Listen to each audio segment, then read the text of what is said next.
not just a case. You're not just a client. You're a person, and you deserve support. You deserve simplicity. You deserve communication. When you hire an attorney, you deserve clear, risk-free advice that guides you to the best possible outcome in your injury case. And that's exactly what the advocates have been providing for over 30 years. After your accident, you deserve closure. You deserve compassion. You deserve peace of mind. You deserve an advocate. This is The Monty Show, the truth in sports talk streaming. When you want unbiased opinions about your favorite team without the spin, all you have to do is find The Monty Show, streaming live and available 24 hours a day, 7 days a week on YouTube. And now, here's Monty. Hey, The Monty Show, live on your YouTube machine. Sometimes. Occasionally. Maybe. How the heck are you on Tuesday, May 6th, 2025? It's already May the 6th be with you. Unbelievable. Big show for you as always. But wait. I want my flowers. Okay, are you done? No, it's bad today. I want my flowers. I want my flowers. Truth in sports talk streaming. Did I not tell you last night? The freaking New York Knickerbockers. Did I not say on this here sports universe? Oh, wait, I have the cool thumb things.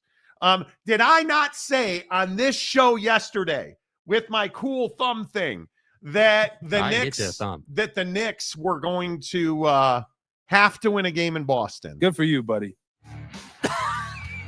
And did I not say Jalen Brunson was going to be the reason why? Pretty sure I said that. And what happened last night? Jake, do you happen to catch any idea what happened in the Knicks game last night? Yeah, I was busy watching Nat Geo. I don't know. No idea. I couldn't tell you. How about Jalen Brunson breaking off the Boston Celtics last night? Yeah, the greatest closer New York's ever seen. And you know what? I got to give the guy his credit because we talked about it on the show. Obviously, Jalen Brunson watches the showgram because I thought he was spectacular. I think it's not a fluke anymore. And I've been trying to convince people around the NBA about Jalen Brunson in big situations. He did it in Dallas. He's doing it in New York. I think Jalen Brunson is one of the best kept secrets in this league. And what do we always talk about with the face of the NBA? Because Jalen Brunson's not on every billboard. Mm-hmm. He's not doing TV and radio. He does his job, collects his check, and then he goes and spends a lot of money. Well, and he's not 6'6" and 225. That's the other thing. Yeah, and I truly think that Jalen Brunson is one of the most underappreciated studs in this game. There are a few point guards, and you look at what SGA, you look at all the other guards in this league. Would I take Steph Curry over Jalen Brunson? Well, of course you would, right? Of course you would. How many other point guards are you taking over Jalen Brunson? Not many. Not many Not at one all. that I can think of right now. And excuse me. Furthermore, I think when you look at the Knicks, Jalen Brunson is absolutely the hero they needed. Oh, listen, I think watching the game, I first of all, total credit to the Knicks and Jalen Brunson, 100%. I think, massive 1A to that would be, what the hell was that out of the Celtics? You're up 20 and you just decided that you were going to shoot threes the rest of the game and only shoot 6 more free throws the rest of the game. But is that what happened? Yes, that's what happened. What do you mean is that what happened? Yes, that's absolutely what happened. You were going, you were giving up, I think in the second half where there was like 10 minutes left in the fourth and the broadcast was talking about it and the Knicks went on like a 31-9 run or whatever in the second half. And you thought it was a good idea just to keep shooting threes? That's a terrible idea. I agree. It's one of the most shocking statistics I think we've seen in modern NBA playoff history. Shooting 63s. 6-0. The Celtics shot 60. I'm okay if you're going to shoot threes. Yes, better rebound. And and I'm being serious. Old head Al Horford better get his ass in shape, dude. They shot 63s and only made 15 out of 60. 15. Yeah, do the math. Say it with me. They missed 45 three-point attempts last night. The Celtics missed more three-point attempts than the Knicks took. And secondarily, the Knicks made 2 more three-pointers than the Celtics did. So here's my concern with this win. Okay? All that took place, and you needed overtime to beat the Celtics at home, at their place. Yeah, but I because I think when you look at the first half, specifically that second quarter was ugly for the Knicks. They couldn't knock anything down. I think it showed tremendous heart. They dominated the fourth quarter. I agree. They got some help. I don't think this game was won and lost on the three-point stripe. I think this game was won and lost on the break. I think OG Anunoby, as much as I love Jalen Brunson, and I do love what Jalen Brunson did, I think that you look at how OG Anunoby moved the basketball, what they did off of those rebounds, and don't mistake, I mean, the Celtics grabbed 59 boards last night, which is a lot, but the Knicks got 49. And OG Anunoby was particularly effective running the break. I think Jalen Brunson, that step back is just ending people's careers. I mean, and by the way, credit to Al Horford for playing pretty reasonable defense and Brunson just making the shot. Like, yeah. But I have to say, and maybe we just look at this differently, but I disagree. That game was won and lost on the 3-point line because you wouldn't have had those transition opportunities without those missed threes and just repeatedly over and over and over again. And everyone wants to say, I don't disagree with that. Oh my God, Joe Mazzulla is the best coach ever in the NBA. He's just incredible. What an amazing guy. Then what was that last night, dude? Like, how are there no adjustments? How is it that you weren't in your own building?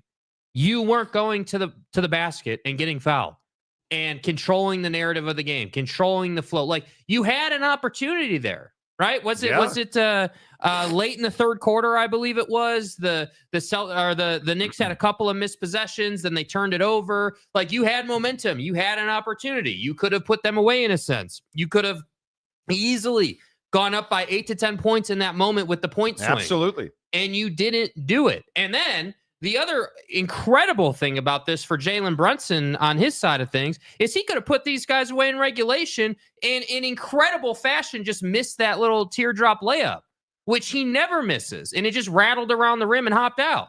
So all I'm saying is this game probably should have never gone to overtime. This game should have ended in regulation. But I'm telling you, this is not indicative of how this series is going to go. I am telling you guys that if you're sitting here thinking that the Knicks are going to win this series, you're still crazy. Yeah, and I disagree. I think this is going to be a fantastic series. I think the Knicks, and this is, I don't mean to be redundant. I said this yesterday. The Knicks have matchups that the Celtics can't handle. Al Horford cannot defend OG or Brunson in that pick and roll. The pick and switch and Jalen Brunson's ability to just break him in half. I would agree with that. That's a problem for the Celtics. There is nothing the Celtics can do about that. Jaylen Brown is not defending at a high level, and I think went to sleep for a large portion of that. I think it is. I just feel like there's a lot of concern. Stop coughing, dude. It's. I'm telling you right now, it's rough today. There is a lot of concern if you're a Boston Celtic fan in this series. I mean, I would be terrified if it because I don't know what else. I don't even know what else you do. And since it is I Told You So Tuesday on the Marty program, is OKC capable of winning big games?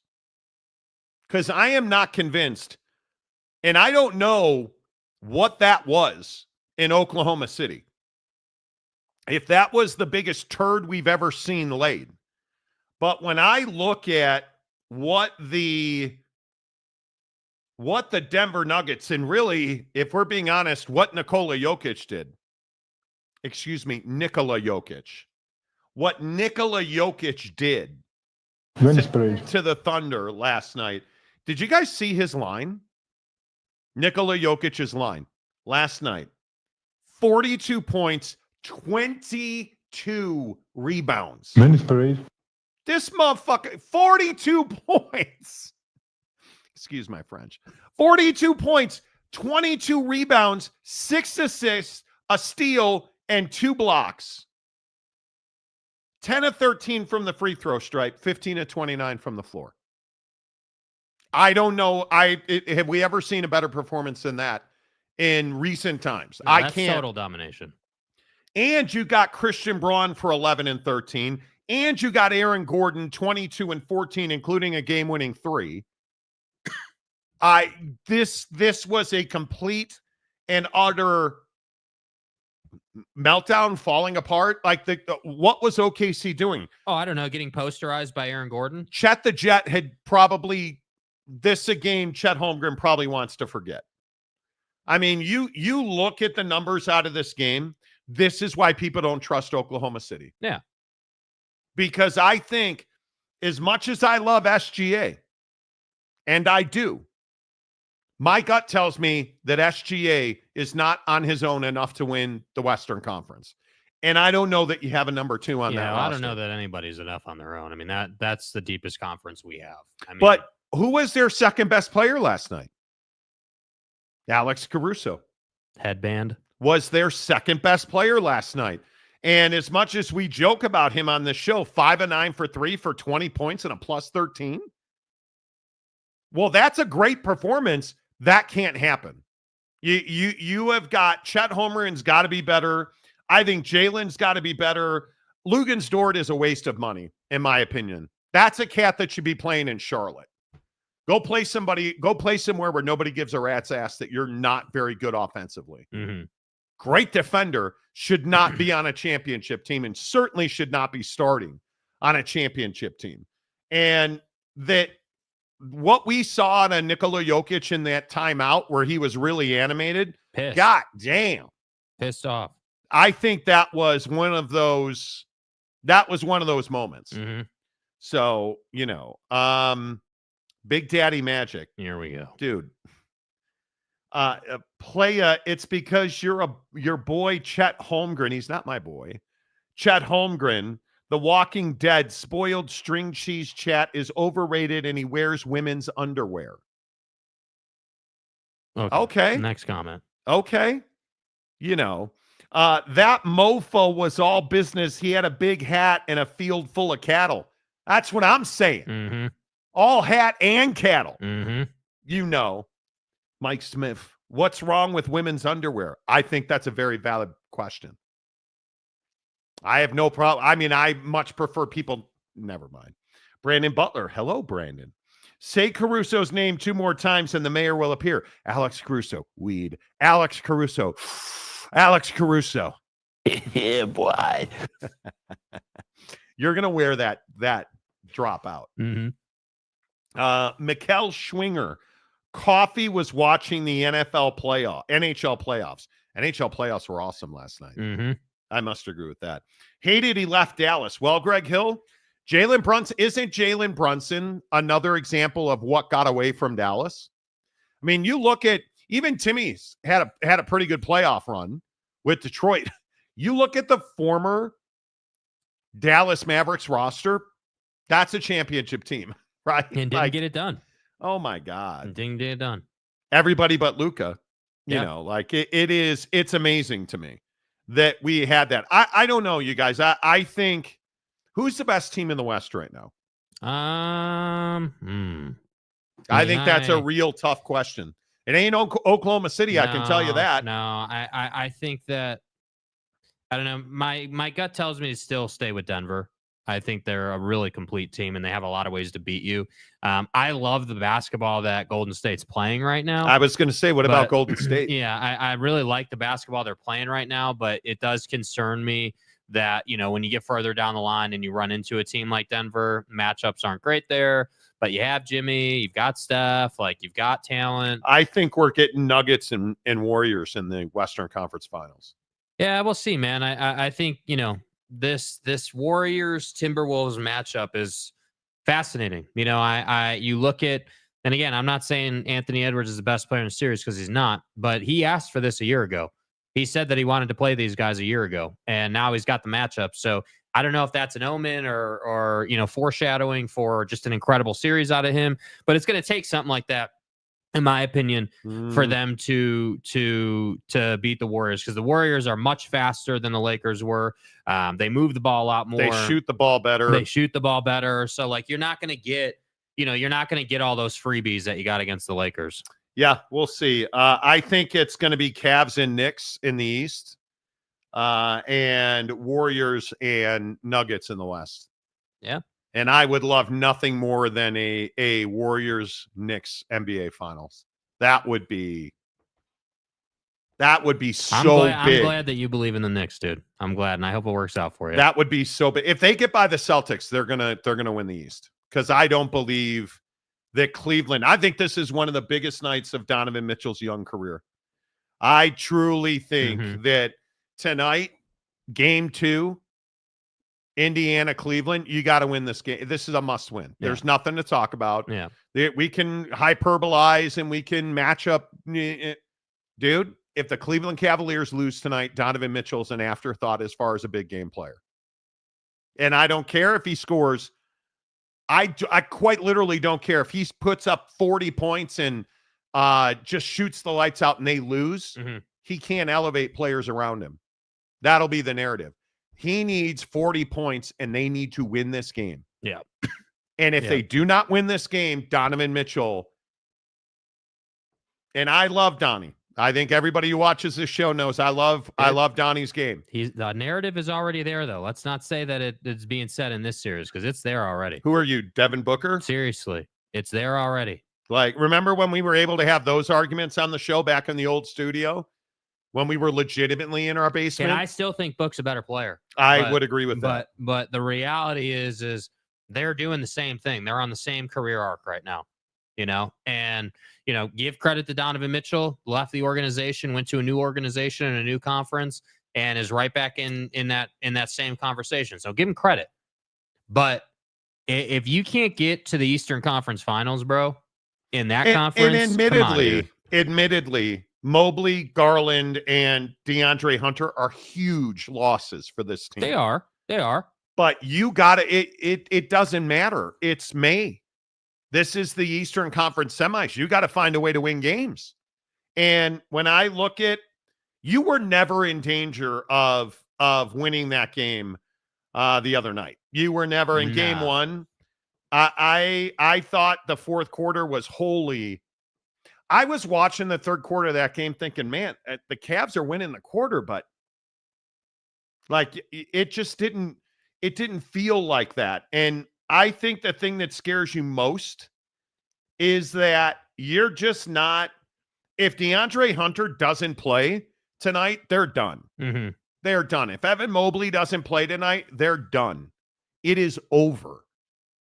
And Donovan Mitchell will have another disappointing offseason wrecked by injuries, his or others. Yeah.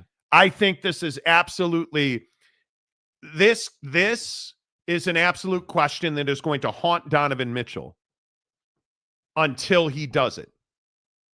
And maybe he never does. And maybe he just becomes an afterthought. Yeah. And maybe Donovan Mitchell is exactly who we thought he was. And if it is in fact the case that Donnie is not enough of a player to carry an NBA team to an Eastern Conference Finals and a championship, hey, just some guys aren't that dude.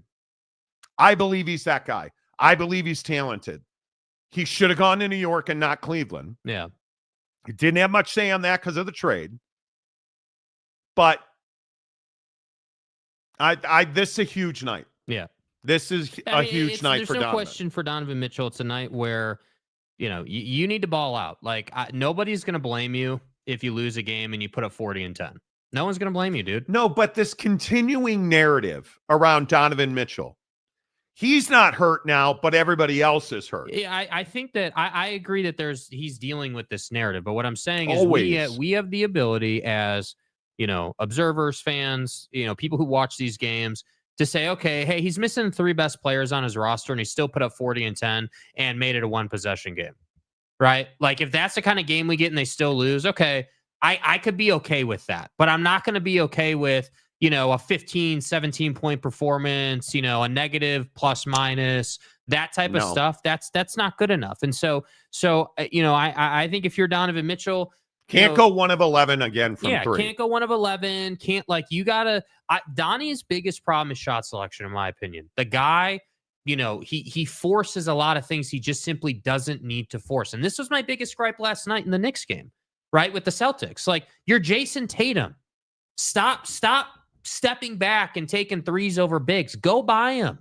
Like, go to the basket. Control the pace of the game. Like, you're playing the Indiana Pacers, Donnie.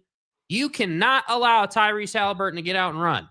But what are you going to do? And what are we going to see, in my opinion? You're going to see a lot of threes. You're probably going to see 8 threes from him tonight. You're probably going to see... I would think that you would see a lot more half-court basketball because they absolutely have to control the pace of the game. Yeah. And if Mobley's not there and Hunter's not there, and you have to control the pace of this game. Yeah. It's got to be closer to 110 than 120 if they're going to win it. Mm-hmm. In my opinion, you can't they also can't shoot 24% from 3. Like, that's not going to work.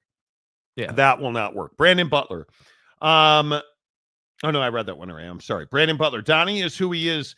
He tries to hero ball too much in big games. Even Jordan had to learn to trust his cohorts. Yeah. The problem is, though, Jordan had his best guys on the floor. Donnie doesn't even have that. That's the issue. And I think he's not the same guy as he was in Utah. He has to drive and kick more.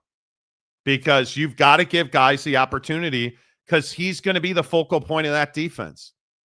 And there are going to be guys standing on the exterior wide open. Anthony Eason, Mitchell is better than Booker. I don't even think it's close at this point. Devin Booker's the best mid-range player in the NBA, I think. And Donovan Mitchell doesn't play in the mid-range enough. I think he tends to settle for threes when he doesn't have to, which is what your point was. Yeah. Every great player, even Wilt, had to learn to trust his teammates to win. I just think it's a little more than that, bro. I think I don't disagree entirely with that take. Yes, he's working on that, but I also think if you're Donovan Mitchell coming into this game and you're missing your 3 best players out of your starting 5, like at what point are you channeling your inner Kobe and saying, okay, hey, bro, like I got to have a special performance tonight. I got to come out here and I got to make up the gap of Evan Mobley's, 12 to 15 points. I got to come out here and I got to dominate this game. I got to have double-digit rebounds, double-digit points, double-digit assists. I've got to put up. Yeah. I think that's what it's going to take. Donovan Mitchell's going to have a triple-double for them to win. Yeah. And that's going to require guys to knock down jumpers, but But if he's making those plays and he's affecting the game at that level and his teammates miss, that's not on him. And you as a fan or like us as observers have to be able to differentiate between that. But I agree with you completely. If tomorrow we roll up to the program and it's another, 1 of 12, 1 of 11, 2 of 13 type performance, then I'm going to have a problem, dude, because that's just not, you didn't show up. You didn't perform. You didn't help your team win the ball game. In fact, I would say it's worse than that. You contributed to your team losing. Like if you're going to go 2 of 13 or 1 of 11 or like that's awful for your chances to win the game. Yeah, I think it'll be really interesting to see how it all plays out. I'm fascinated by it. Give credit to Cavs. Everyone said they were dumb trading for Donovan because he was just going to leave for the Knicks, but they risked it and he stayed. Well, I don't think anybody said they were dumb to trade for Donovan Mitchell. I think everybody believes he will eventually migrate to the Garden. Yeah. Which, again, I think as basketball fans, that's what we all want to happen. Like, I think what I want to see is Donovan Mitchell play his best basketball in the biggest moment. That's what I want for really when I'm watching NBA hoops in the playoffs. I want the Jalen Brunson performance every night. Mm-hmm. I want Nikola Jokic. You understand the pressure that was on Jalen Brunson last night? Bro's sitting over there on the bench between quarters, and then the quarter starts in the fourth, and he's like, all right, hey, 11 minutes left, 10 minutes left, 9 minutes left, 8 minutes and 34 seconds left to come back in the game. And he just simply comes out and roasts them. And And I'm just going to keep bringing it up. It was amazing to me. The execution on the final play where he misses that little floater was perfect. Yeah. Absolutely, positively, spot on, perfect. Nobody in sight. Horford was 2 steps away from him. That's a wide open look as far as he's concerned. So, like, again, I think that in the playoffs, like, the guys that you can count on and the guys you can't. And I just think that Donnie has to prove that he's one of those guys that you can count on. And he's got proven to do. Yeah, Brandon Butler. I still think Donnie ends up in Brooklyn. But why would he go to Brooklyn when I think the Knicks want Donovan Mitchell. I think the Knicks maybe want Donovan Mitchell is probably a little too much, but I think the Knicks would not say no to Donovan Mitchell. I think he's a really good player who hasn't proven he's a number one. Yes. They were the best team in the East all season long. But I also think that I agree with that. And I also think that there's a conversation to be had in the NBA that maybe there aren't really that many number ones anymore. Maybe the league has shifted on from that. Like, we're leaving the golden era of the NBA, as I say, like where Bron was a number one, Steph, KD. Is Brunson a number one? No, he's not a number one. I don't know that Brunson's even a number one. I think that Brunson is the closest thing you can be to a number one without being it, because he came into that game, took over, shot made, facilitated, did everything he needed to do, but he's not big enough to be a number one in the NBA. Well, and I think those of us that have watched Donovan Mitchell very closely in a lot of these situations, 1 of 11 from 3 is not surprising, unfortunately. And I'm glad that he's healthy, as healthy as you can be in May for a superstar like Donovan Mitchell. But this is not surprising out of Don, unfortunately. And I really hope that tonight he turns a corner and there's a big performance and he leads that team and they win this game. From Donovan Mitchell's perspective, I really hope that's the case. Yeah. Now, if Halliburton and the Pacers do their thing and Mobley can't play, and that's going to be very difficult. But Donovan Mitchell's got to show that in big moments he can be that guy. Yeah. Because he was not that guy in Utah. Okay, Gobert, whatever you want to point to. That Jazz team that Donnie was on. He was also younger and less experienced. But incredibly flawed. But they went to the Western Finals and they played in big games. And don't forget, the guy played knee hurt. My thighs hurt. My always something. Fighting with the doctors and always something. I remember that. Now you've got to Cleveland and you're doing the exact same thing you did in Utah. Great first series. It came out 1 of 11. Lost the game. And I think a lot of it is, much like in the Jazz Mavericks series, Donovan Mitchell feels like he's got to do it all.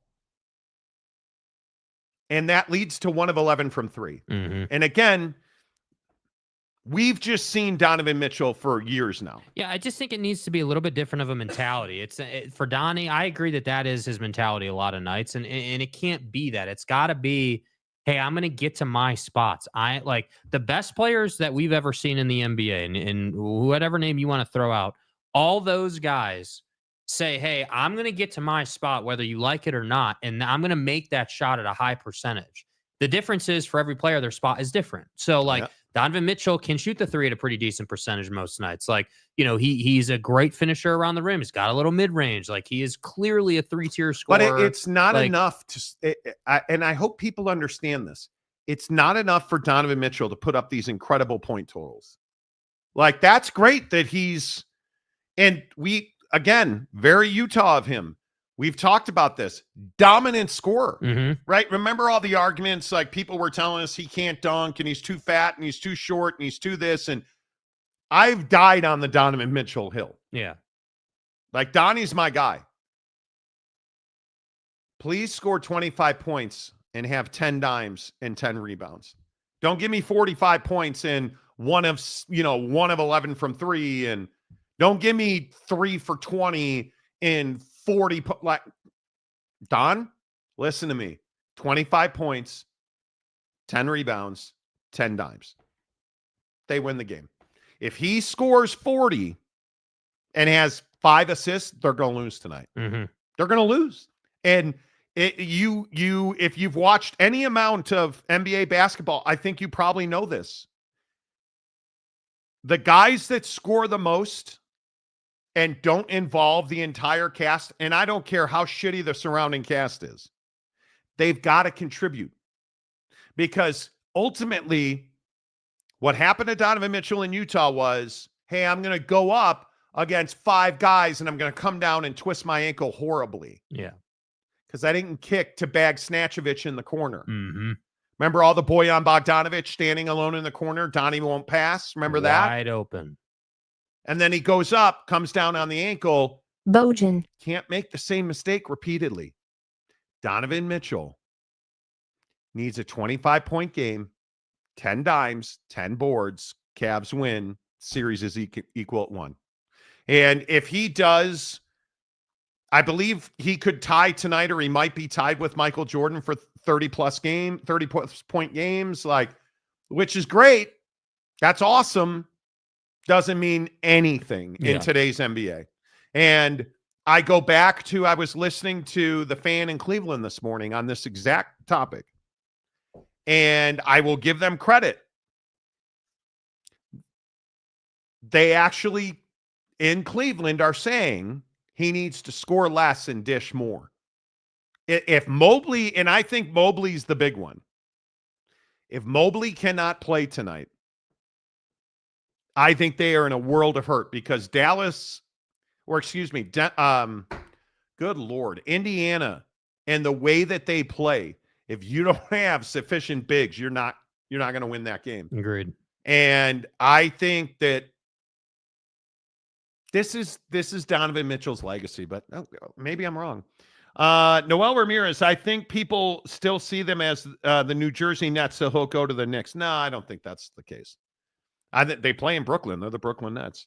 Anthony Eason, LMAO, Donovan is considered a playoff riser. No, he's not. Do some research. Yeah, I don't know dick about the NBA. I've never seen Donovan Mitchell play before. Do some research, guy. Akin to, do you guys even watch games? I love do some research, guy. Yeah, it's not like Donovan Mitchell played in Salt Lake City, and it's not like we've spent volumes, hours, days, months talking about Donovan Mitchell on this show. Maybe you should do some research on the show. Oh, my God. 8 consecutive games, 30-plus points in the playoffs, tying Jordan. What's the only difference? What's the difference? The difference is... Wait, hold on. Has Donovan ever been to the NBA Finals? The difference is Jordan's got 6 rings, and he's considered the greatest basketball player ever. And did Jordan ever lose in the finals? It's remarkable to me. It is remarkable to me that we get, do you guys even watch basketball, guy?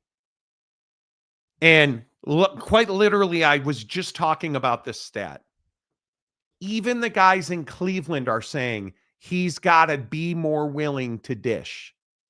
It doesn't matter who the open guy in the corner is. It doesn't matter. You can't go 1-on-4. You got to kick that ball to the corner. And right now, Donovan's not doing that. Congratulations on your 30-plus point game. Enjoy the couch. Enjoy your summer. We'll see you at the Brickley runs. Or you can score 25 points and have a triple-double, and you can win game 2. So, Noel Ramirez, man, I'm still hoping the Magic can get a point guard that can create their own shot, because we don't have shit in the point guard position. It's tough, dude. It is really tough when you have the volume of shooting that happens in this league. It is very difficult to recover from a 1 of 11 performance, or 63s where you miss 45 of those 60. Yeah. It's really tough to bounce back from that, because it really plays with your mind. Mm-hmm. So I think that is something that at the end of the day, I would be much more aware of. what he does tonight. Adjustment, right?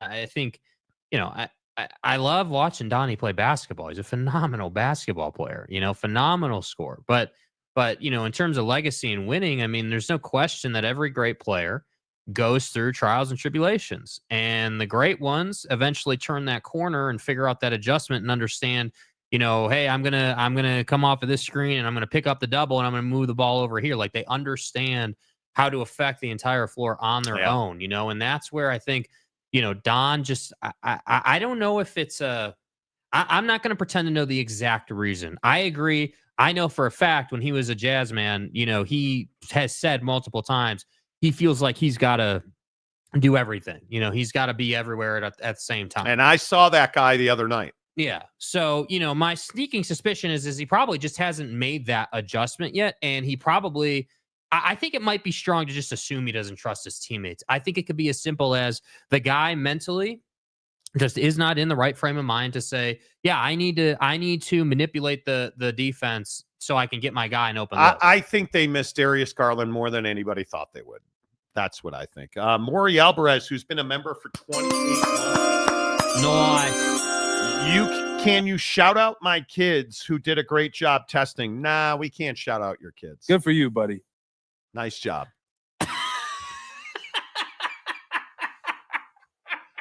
Well, congratulations on your testing. Is this like state testing or dude?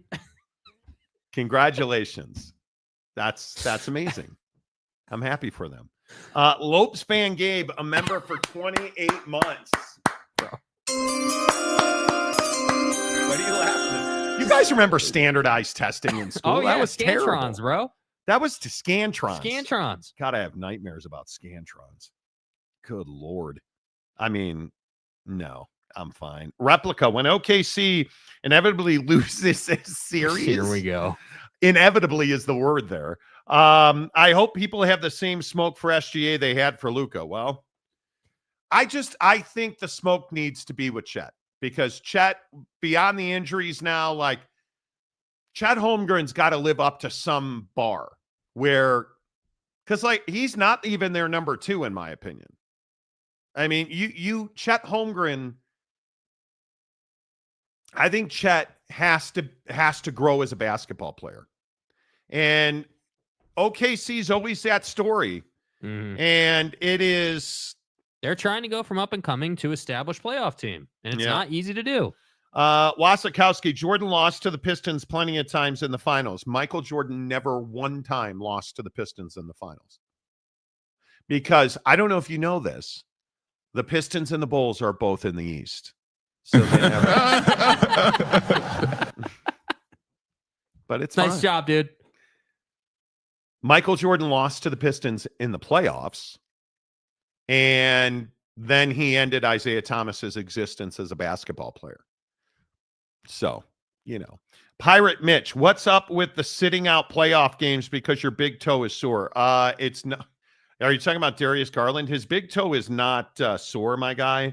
And I'm going to assume that you have never had a toe injury. I can get you a toe.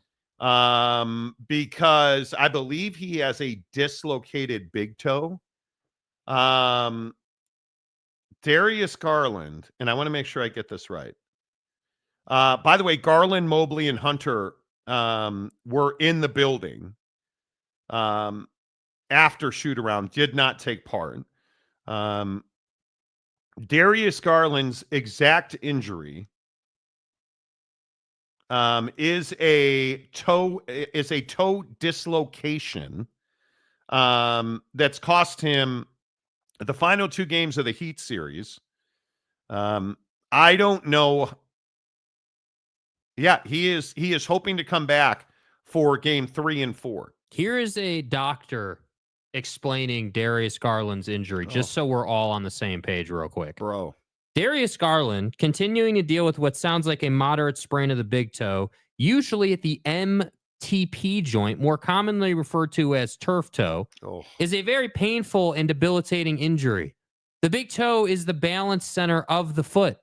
When this joint is sprained, there is significant pain and swelling at the inferior capsule, making pushing off of the foot almost impossible.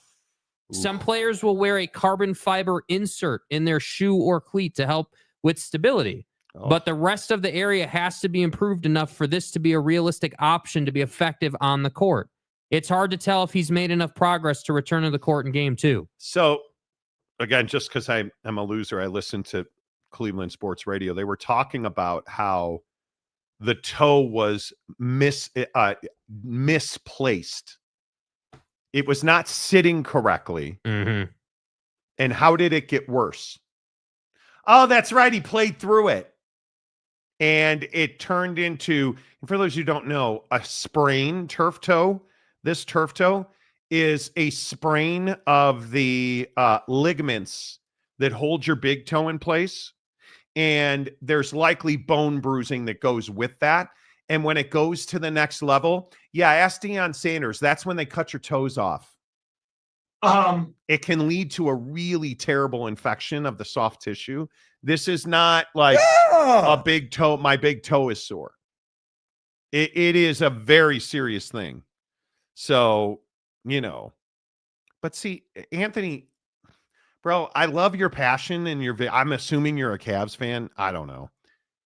Michael Jordan, what's Michael Jordan known against the Celtics?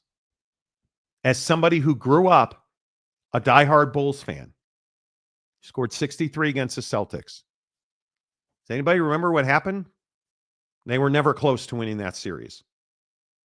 You can't have, you can put all these numbers up about, he's doing this. And if Donovan Mitchell scores an F load of points and everybody else is just middle of the table, they're going to lose. Well, the point is if you score a lot of points and you lose, who cares? You're a lot of points. Who cares? Congratulations on your record of 30-plus point games. Enjoy, as you said, enjoy the couch. We'll see you in David Alexander's gym again. It just doesn't matter. Yeah. Are we picking the Warriors or the Wolves? I hate this matchup, man for the Wolves, because they're not a disciplined defensive team. Mm-hmm. And Draymond Green and Rudy Gobert is the absolute centerpiece of this series. And I don't know how you guard Steph in this series. And whatever Buddy Hield used as an enema to exercise his demons. Buddy was Buddy tonight. Dude is shooting the lights out. And we haven't even mentioned, did we mention Jimmy Butler's on that team? Dudes, do you guys, there's a little heat. You might know this. Jimmy Butler. There's a little heat between Himmy and the T-Wolves where, this is going to be an all-out brawl. I wish Prize Picks would humor me and put in a over-under on the number of chokeholds that Draymond gets Rudy into in this series, because that's what we're all here for, and we all know that. Welcome to the nightmare. Wasikowski with the back of the envelope calculation. Yeah, I mean, are you serious, dude, with that take, bro? Like, come on. Back of the envelope calculations. Don't have an aneurysm today. Who's having an aneurysm today? What are you talking about? You're probably red-assed about the fact that your scumbag loser Michigan Wolverines are, Yeah, now your president ran for the hills. Nice job, dude. Dude, it's a turf toe, which even football players don't want to play on. Nobody wants to play on that. It is incredibly painful. I remember the Pistons stomping off, not shaking hands with Jordan and the Bulls beat them in the semifinals. Yeah, dude. That happens. Oh, now it's the conference finals. Now it's the conference finals. Sleestack Lambeer. Yeah. Dana Marie, certain leggings give me a big toe. Okay. I don't know who you are. Yeah, boy. I don't know who you are, but okay. I at least enjoy that. Just when some people say the dumbest S, they keep flapping their gums. That's what I'm saying. Yep. As I said, Jordan had to learn you can't be the hero by leading your you can be the hero by leading your platoon. And he did. And I think when you look at Tony Kukoc said something very interesting on Monday. Tony Kukoc said, if I wasn't playing with Michael Jordan, I would be the modern day Luka Doncic, but in the 90s. And I think one of the things, and again, I was there, love that team, covered that team totally. I think there's this belief that Michael Jordan had this great surrounding cast with him. And I think there's no doubt Scottie Pippen is one of the best defensive players we've ever seen. Yeah. But if there's a more moody SOB and an emo Pippy, I don't know. Emo Pippy. But he was a great player. Everybody else on those rosters were role players. And Tony Kukoc made a great point. Michael Jordan stunted and really pushed down the top end of pretty much everybody on that roster. Because, again, I would ask you, what did Scottie Pippen do after he left the Chicago Bulls? I know what he did. He tore up the hallway at Staples Center. Do you know why he did that?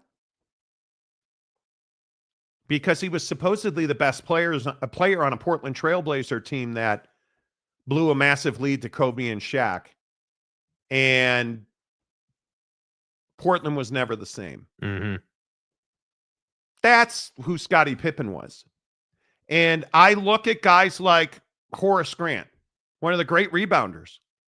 But who really and when really did the Bulls win championships? Who beat the Phoenix Suns? Well, Michael Jordan beat the Phoenix Suns. But when I was a kid, I had a phone book. You know who was on the cover of that phone book when I was growing up in Chicago? Was it Michael Jordan after they beat the Suns? Good old John Paxson. And why is that? Because Horace Grant made an unbelievable outlet pass from the post to the elbow, and John Paxson hit a jumper to win one championship. Facts. Anybody remember a guy named Judd Bushler? What did Judd Bushler do? He hit a three or a baseline jumper that won a championship. Was he the only reason they won that championship? No. Does anybody remember Steve Kerr? Some guy named Steve Kerr. Who the hell is Steve Kerr? Sounds vaguely familiar. Who the fuck is that guy? Maybe one of the top three most important, maybe top five most important jump shots in the history of the Chicago Bulls. Steve Kerr. Now, did Mike beat the Cavs? Did Mike beat the Pistons? Did Mike beat the Knicks? Did Mike beat everybody? Yes. Did he single-handedly dismantle Karl Malone's career? Yeah. What did Mark Jackson say last Thursday? Man, I was on some really good Knicks teams. Best Knicks teams in the world. If Michael Jordan had never been born, I would have a handful of rings. And that's the lasting impression, in my opinion. Michael Jordan not only kept the Knicks from winning. What did Reggie Miller say? Reggie Miller recently talked about the runs in Burbank, California. Why was Michael Jordan in Burbank, California? And why did everybody skip the UCLA run, which is one of the biggest runs in the country? A run means not diarrhea. A run means where a bunch of dudes get together and they play hoop. So Reggie Miller was in those Burbank runs. And what were they doing in Burbank? Oh, Michael Jordan was shooting Space Jam. Warner Brothers took an entire parking area, a furlong of land, and built Michael Jordan an indoor basketball center, a locker room, a bro cave, a gym. It was an unbelievable compound. 7 to 2 p.m., Michael Jordan would shoot Space Jam. From 2 to 3, he would prepare for the next day of shooting. From 3 to about 3:30, he would eat lunch, change his clothes, put on his cape. From 4 to 7:30 or 8, he would bust ass everybody on the basketball court. Reggie Miller told a story. I thought I was good. I actually thought I was the best defensive player in the NBA. I skipped the Westwood run at UCLA, because all the best basketball players came to Burbank to be with Jordan at Warner Brothers. I said, I'm guarding Mike and I'm shutting him down. And Mike dominated him and made it a point. And then Reggie was exhausted after this one day particular of runs. I think he said it was the second day. Reggie and everybody else are on one end of the court, taking their shoes off, like doing what you do after the run's over. Michael Jordan, Reggie Miller claims that he watched Michael Jordan take 700 more jump shots. And they all sat there shooting the breeze until like 10 o'clock while Mike was shooting 700 more jump shots. Mm-hmm. So Michael Jordan, amazing player, outworked everybody. But make no mistake about this. Michael Jordan did not make people better. He gave them easier opportunities. And he had a guy in Tony Kukoc, who I agree, because I've seen Tony Kukoc play one-on-one probably 200 times at the end of practices at the Berto Center. And Tony Kukoc, who is one of the best basketball players I've ever seen, who got very limited opportunities. And what was his best moment as a Chicago Bull? When Scottie Pippen refused to come back in the game and Tony Kukoc hit that game-winning shot in the playoffs. Because Tony Kukoc, that was easy for him. So the idea that, Michael Jordan's a great player. He didn't, and I think this is a really important distinction, he didn't make guys better. He forced you to work so that you could get to your maximum. And then Judd Bushler was just standing on the baseline open. Does anybody know why he was open? Because Michael Jordan was in the paint with the basketball. Steve Kerr was open. Why was John Paxson so wide open? Because you never thought about John Paxson. You were worried about Pippen and Jordan. Horace Grant saw John Paxson, and John Paxson killed the Suns. There endeth the lesson. Yeah, dude. You're welcome. Pierre Gatling, I worked on Space Jam. The facility they provided was state-of-the-art. I was there pretty much every day. The games in the Jordan were better than some of the NBA games, dude. And I can't remember what they exactly called it, but it was like the Jordan Dome or something like that. And I just remember being so in awe of the names that were playing. Like it was ridiculous. Yeah, the Jordan Dome. The Jordan Dome. Yeah. Yeah. Schlessinger's gym. Luke Longleg was good too, though. But what story does Michael Jordan tell about Luke Longley? And this is a great example. Luke Longley was a good player that Michael Jordan thought could be elite. So when the Bulls would play, remember the Bulls and Jazz for years, like probably 5 years, heated rivals, hated each other. Luke Longley on the Chicago Bulls is going head-to-head with the Jazz. And I want to say that Rodman and Pippen were out in a regular season game. Mm-hmm. Michael Jordan tells Luke Longley, hey, man, we need you tonight to play out of your mind. And Jordan proceeds to feed Luke Longley. And my stats are going to be wrong, but first quarter, he had like 13 points, 10 rebounds, and 2 block shots, dominating the Utah Jazz. The quarter ends, and Michael Jordan is walking off the court with his hand around Longley's waist. And Jordan says he told Luke Longley, dude, this is who I need you to be. 13 points, 10 rebounds, 2 blocks after 1 quarter. Bulls lose that game by 20. Luke Longley, his final box score, 13 points, 10 rebounds, 2 block shots. Had no impact after the first quarter. And that's what Michael Jordan was always talking about. Until the end of his days, he always felt like, I'm never going to compliment a guy because of Luke Longley. Or I'm never, like, he was always, it's the guy you saw in the Jordan Rules, or I can't remember what the series on ESPN. Why can't I remember that? The Netflix doc you're talking about. The one, yeah, whatever it was. The The Michael Jordan documentary, where he talks about how he wasn't popular. The Last Dance. But he was going to drive you and you were going to be better. Mm-hmm. Right? That's why he was like that. I thought it was amazing. It was amazing. I wonder what Jordan said about Muggsy Bogues.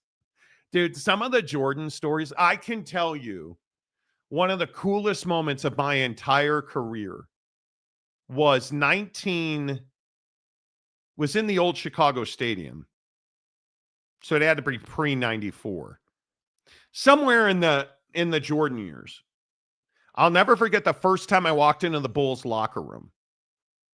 And the coolest thing that I remember about seeing Michael Jordan's locker for the first time was his baseball bat leaning against his locker. That's the first thing I remember about him. That's one of the great moments. And the old Chicago Stadium is like a place for me. Like it is, I will never forget. Me and my buddy Brent Zagorski went down to the old Chicago Stadium when it was being torn down. And the United Center was on the left, this new palace. And I'll never forget that the old Chicago Stadium was a shell of itself. It was these two walls and a back wall, and you could see the upper deck. And I will never forget crying looking at them tearing down the old Chicago Stadium. Because that's the first place I ever saw a professional hockey game. It's the first place that I ever saw Michael Jordan do incredible things. The 90, I think, wasn't the Desert Storm All-Star Game 91, I think it was. Like, that building was special. And to see Michael Jordan's locker for the first time, like, that was amazing. That was amazing. Amazing. So there you go. I don't know how we got on that story, but yeah, there it is. Yeah. I'm choked up now. Actually, no, I just still have a terrible time. All right. The Monty Show is always presented by our good friends at Prize Picks, America's favorite daily fantasy app. Again, don't look at me, dude. Do not take Jake's advice. Why are you looking at me, bro? Do not take Jake's advice. What did I say? Is the College Football Super League on the way? We'll tell you in 30 seconds after this from Prize Picks. Yo, you think Dallas' Power 4 gonna drop 30 tomorrow? Why you tripping? Did you see his mom made a post about going to the game? What? Hold up. His mama gonna be there? He's been averaging like 34 points a game when she's there. At least 40 when she be on that Jumbotron. He don't like to let his mama down. Pick more, pick less. It's that easy. Cash in on your sports fandom with Prize Picks. I don't know if Prize Picks, America's favorite daily fantasy app. We're sitting here debating Tyrese Halliburton, 33.5 points, rebounds, and assists tonight against Cleveland. Dude, I got to think it's more. Have to. Here's what I've got in the NBA tonight. The other one that I really like, and they moved it. They now it's 33.5 again. That's crazy. It went from 33.5 to 35. Now it went back down to 33.5. Julius Randle. I love Julius Randle tonight. I think this is going to be really interesting. Julius Randle has their two numbers I like: 5 defensive rebounds or 16 field goals attempted. I really like the defensive rebounds. He did it two of the last 3 games against the Lakers. And the Lakers, I think, are a significantly better rebounding team than Golden State. I like that one a lot. What do you think of Julius Randle tonight? I mean, I definitely think it's I definitely, there's some credence to that. I'm trying to find Jimmy Butler's number here. Steph on 3-pointers attempted, 12 3-pointers attempted. He's only done that twice in the last 5 games. So I don't love that one. But you also have to remember too, and again, this is what the game's going to be all about. how does Golden State run offense given that they're playing Rudy Gobert? Because you're not, obviously, or you can't just run in there. He's going to block a lot of shots. So you're going to have to I don't disagree with that. You're going to have to get a lot of ball movement. You're going to be playing more mid-range three-point ball.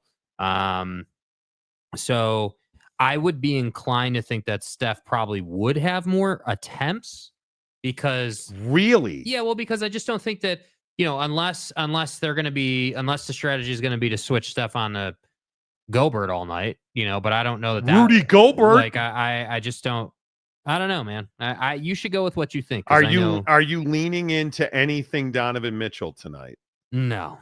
Nope. I think that's too risky. You just don't trust him. Yeah. Well, I just think he's not proven. I think you got to, Donovan Mitchell, 30.5 points.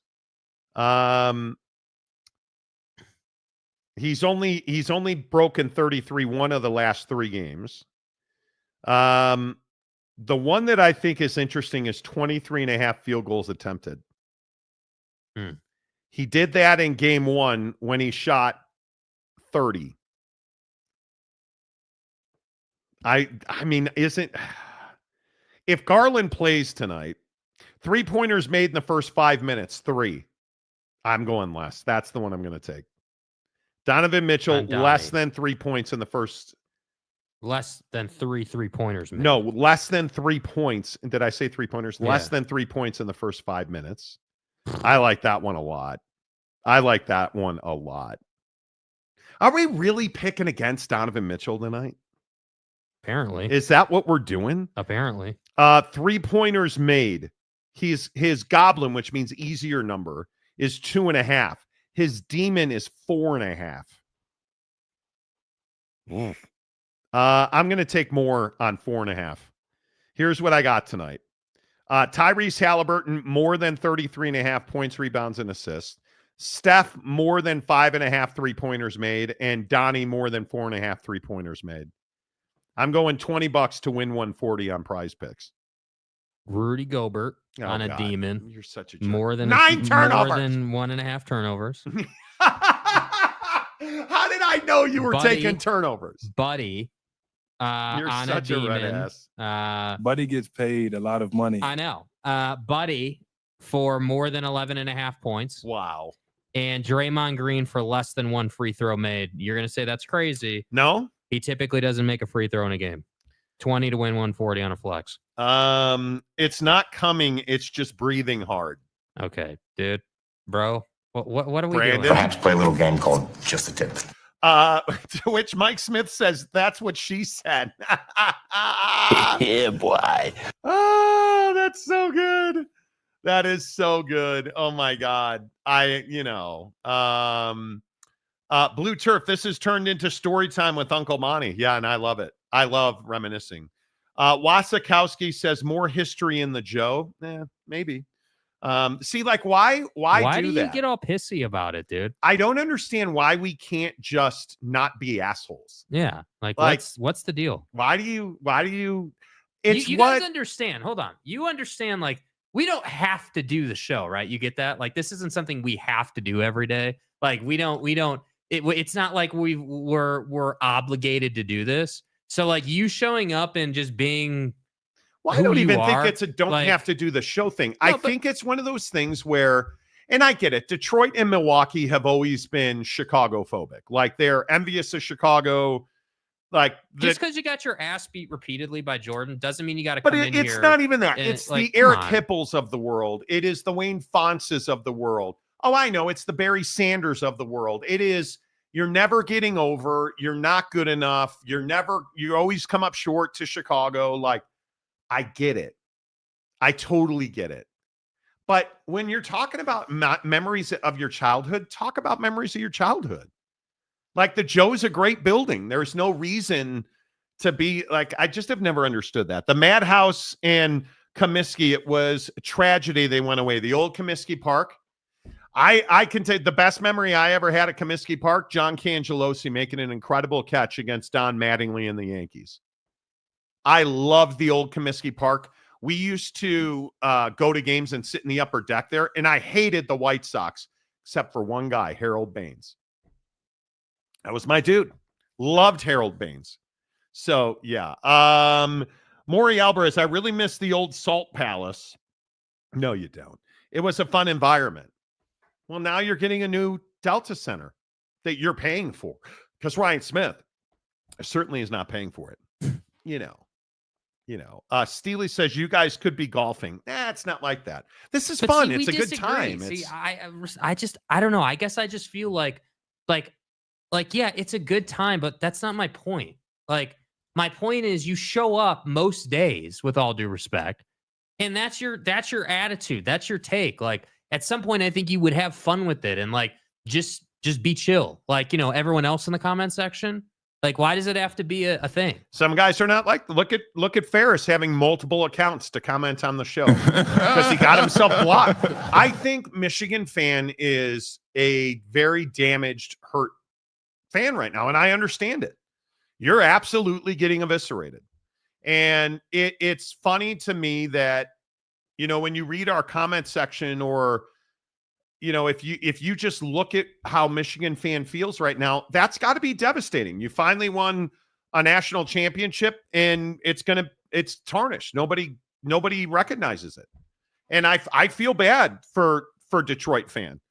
The Lions are never going to get over, unfortunately. The Tigers are terrible, even though they're the best team in the Central right now. Like, you just feel bad for Washington sports fans. What does a fan in Washington, D.C. have to hang on to? Ovechkin, he's a Russian. Who cares? Jaden Daniels, who's going to be not as good as Caleb Williams at the end of the day. I'm just saying. I'm not paying for nothing. I live in Florida. Exactly right, Maury. Exactly right. Gumby could also be doing the Tanner voice also. Yeah, that's what I'm saying, dude. Guys. See, like, Tanner's a perfect example. Tanner could never handle being a character on the show. And Eric Wasikowski has never embraced that he's a character on the show. Like, everybody plays a role. I just don't know why people get so mad. I've never understood it. Everybody hurts all the time. Washington has the Wizards and the Commanders. See what I did there? I enjoy the laughter and the content. Me too. The comment section is not for shrinking violets. No, it is not. Hell, I've been blasted, but that's just part of the deal. Got to be tough because for the most part, it's not personal. It's really never personal. Unless you're one of those people who hates a college football Super League. And then,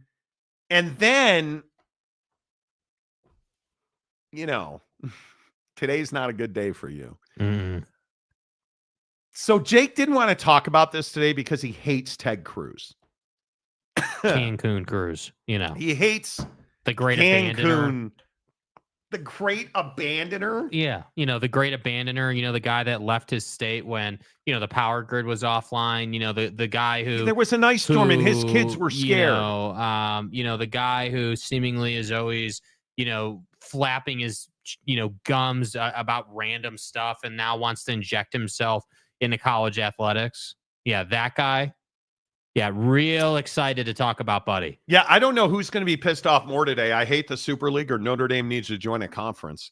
The Super League thing is real. And Ted Cruz today, and I'll give him credit, he's finally contributed to betterment of life. Ted Cruz today, one growing concern, this is from Ross Dellinger at Yahoo. One growing concern is that the NFL has used its special exemption in the SBA, the Sports Broadcasting Act of 1961, to the frustration of college and high school football schedulers. For example, the SBA explicitly excludes antitrust protection for the NFL of broadcasting a game on a Friday night or Saturday between mid-September to mid-December. And who would be pointing this out? Cancun Cruz. And what this is about, and when you read the Sports Broadcasting Act of 1961, Congress enacted the Sports Broadcasting Act to grant professional leagues antitrust immunity as it relates to negotiating national broadcast deals on behalf of their teams. This structure allowed leagues to negotiate from a centralized office, one pot. No, in a synchronized manner without violating antitrust laws. Now you're like, Monty, why on earth would this mean a Super League's coming?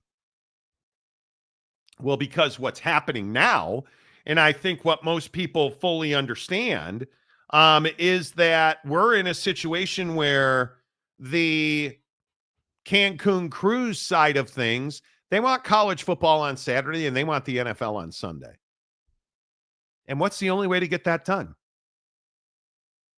To have fewer television partners that all agree on a schedule where everybody makes money from one pot, right? All the proceeds go into, that's why you're gonna, as I've said, and I know you guys all think I'm stupid and I don't know what I'm talking about. Well, you just don't watch football. So, I mean, or Donovan Mitchell. Yeah. But here's the thing, and we've talked about this a lot on this show. College football and a Super League are coming. The NCAA not going away, but the NCAA will not have, as it is now, the NCAA will not have oversight over college football. College football will form a new entity that will have power brokers. It will have a commissioner. It will have presidents. It will have all of these things funded with private money, backstopped by television deals and branding partnerships. It will become its own individual NFL-style football league. And when you have that, what are you going to have? You're going to have a much larger centralized television deal, much like the NFL has. And you're not going to have this cross-pollination anymore. Because what can't happen is ESPN can't be trying to figure out what game is it going to be on Saturday night because the NFL is playing Saturday, but we've got Notre Dame and USC on Saturday night on ESPN or NBC So what they're trying to do here is bring it all under one umbrella with the SBA Act of 1961. That's what private equity is going to use to form a new entity that will, I think, be the foundation of a college football Super League. And Jake, I don't think it's a question. I actually think it's inevitable. Yeah, and Ross Dellinger in his article talks all about how private equity has known about this, has privately has, supported it, this angle of getting into a new entity. So I don't think there's any question that this is going to happen. Like we've been saying, it's more a question of, how much participation is there going to be across the entire college football landscape? And what is the fee going to be on an ongoing basis, right? Because we're all fixated on revenue sharing and that whole side of it with the settlement. But the reality is this is its own separate thing, right? Like obviously revenue sharing is a big deal, but when you look at the Super League, the cost to get in on the Super League is another line item. So, for these institutions and these universities, you've got to be planning now. And that's why I say, like, when you look at scheduling and you look at who's getting paid what and who's won recently, like, that's why it's so important right now to be winning, because winning is how you generate more money to stockpile cash to be able to afford to get into an inevitable Super League. And that's why I say it's the middle of 2025 right now. I would venture a guess that inside of 5 years, this Super League is going to be going, which means you've really only got probably, 3, maybe 4 financial calendars to get this done and get yourself set up and ready to go if you're a school that's looking to do this and want to be in it. So this is not, I don't think, any longer something where people will be like, well, maybe it'll happen, maybe it won't. I think this is full steam ahead. I think when you have senators talking about this, when you have government officials trying to get involved in this, it's pretty clear that this is no longer some tiny topic or just some ghost of an idea. This is something that people are going to spin as the solution to fixing college football. And my sneaking suspicion is that, if you're Ted Cruz or if you're a private equity firm, you're going to use this to make a lot of money. And I think that ultimately is why a Super League will happen. That is why you are going to see this push forward, because a lot of people can benefit from it. And anytime a lot of people can benefit from it, from a financial perspective, it's probably going to get done. And that ultimately, I feel like, is why Ted Cruz is commenting on it and getting involved in it. Why Cancun Cruz, is so strong in his stance with how this needs to work. Yeah, and I think it's better for his constituents when you look at the state of Texas. I don't think there's any doubt that whether you're A&M, UT, Texas Tech certainly would be in that game. I don't know where Baylor sits on it. But you look at the TCUs of the world, they all want the Super League. I don't think there's any doubt about that. I think college football fans are split on it, frankly. If the pulse of the fan is any indication, at least on our show, I don't think it's an overwhelming majority of football fans who are in favor of it because of the great unknown. And I think there's that sect of fan who believes private equity is bad for college football. I don't believe in any way, shape, or form that private equity is bad for college football. One, it's here already, and you better embrace that. Your favorite team already has private equity working for it. And two, I think it's only going to get larger. And whether it's the Rudy Project or what have you, talking to TV guys today about this, ESPN, NBC, CBS, they're ready. They're and everybody always goes to this idea that, well, they just signed a new contract. Do you really think that's going to stop a college football Super League from happening? Because who are the losers if you tear up the college football playoff contract? Who are the stakeholders in that? Well, the very people who'd be going to a college football Super League. Whether it's the TV networks, their sponsorships and partners, obviously all of the P4. It's yet to be determined how many G5s would opt into a Super League and how many spots would be available. Like all those details, and they're not minor, they're not small, but they do have to be worked out. And my point is, I just don't think that this is going to be easy. I don't think it's going to be smooth. I think it's going to be a very difficult transition for a lot of college football fans who will now become irrelevant. But I also think it's inevitable because there's too much money going out. You look at this grandfathering of roster sizes. You look at the Title IX arguments, and you have to get college football broken away from the NCAA into its own entity that operates very much like the National Football League. Yeah. And we can go back years now, and we can continue to tell you, go look at the College Football Super League content on this show. I've been telling you this for almost 2 years now. This is not new. Private equity has met and continues to meet with all of the stakeholders in college football. I have had recent conversations about presidents, athletic directors, football coaches pressing forward, wanting to be part of this.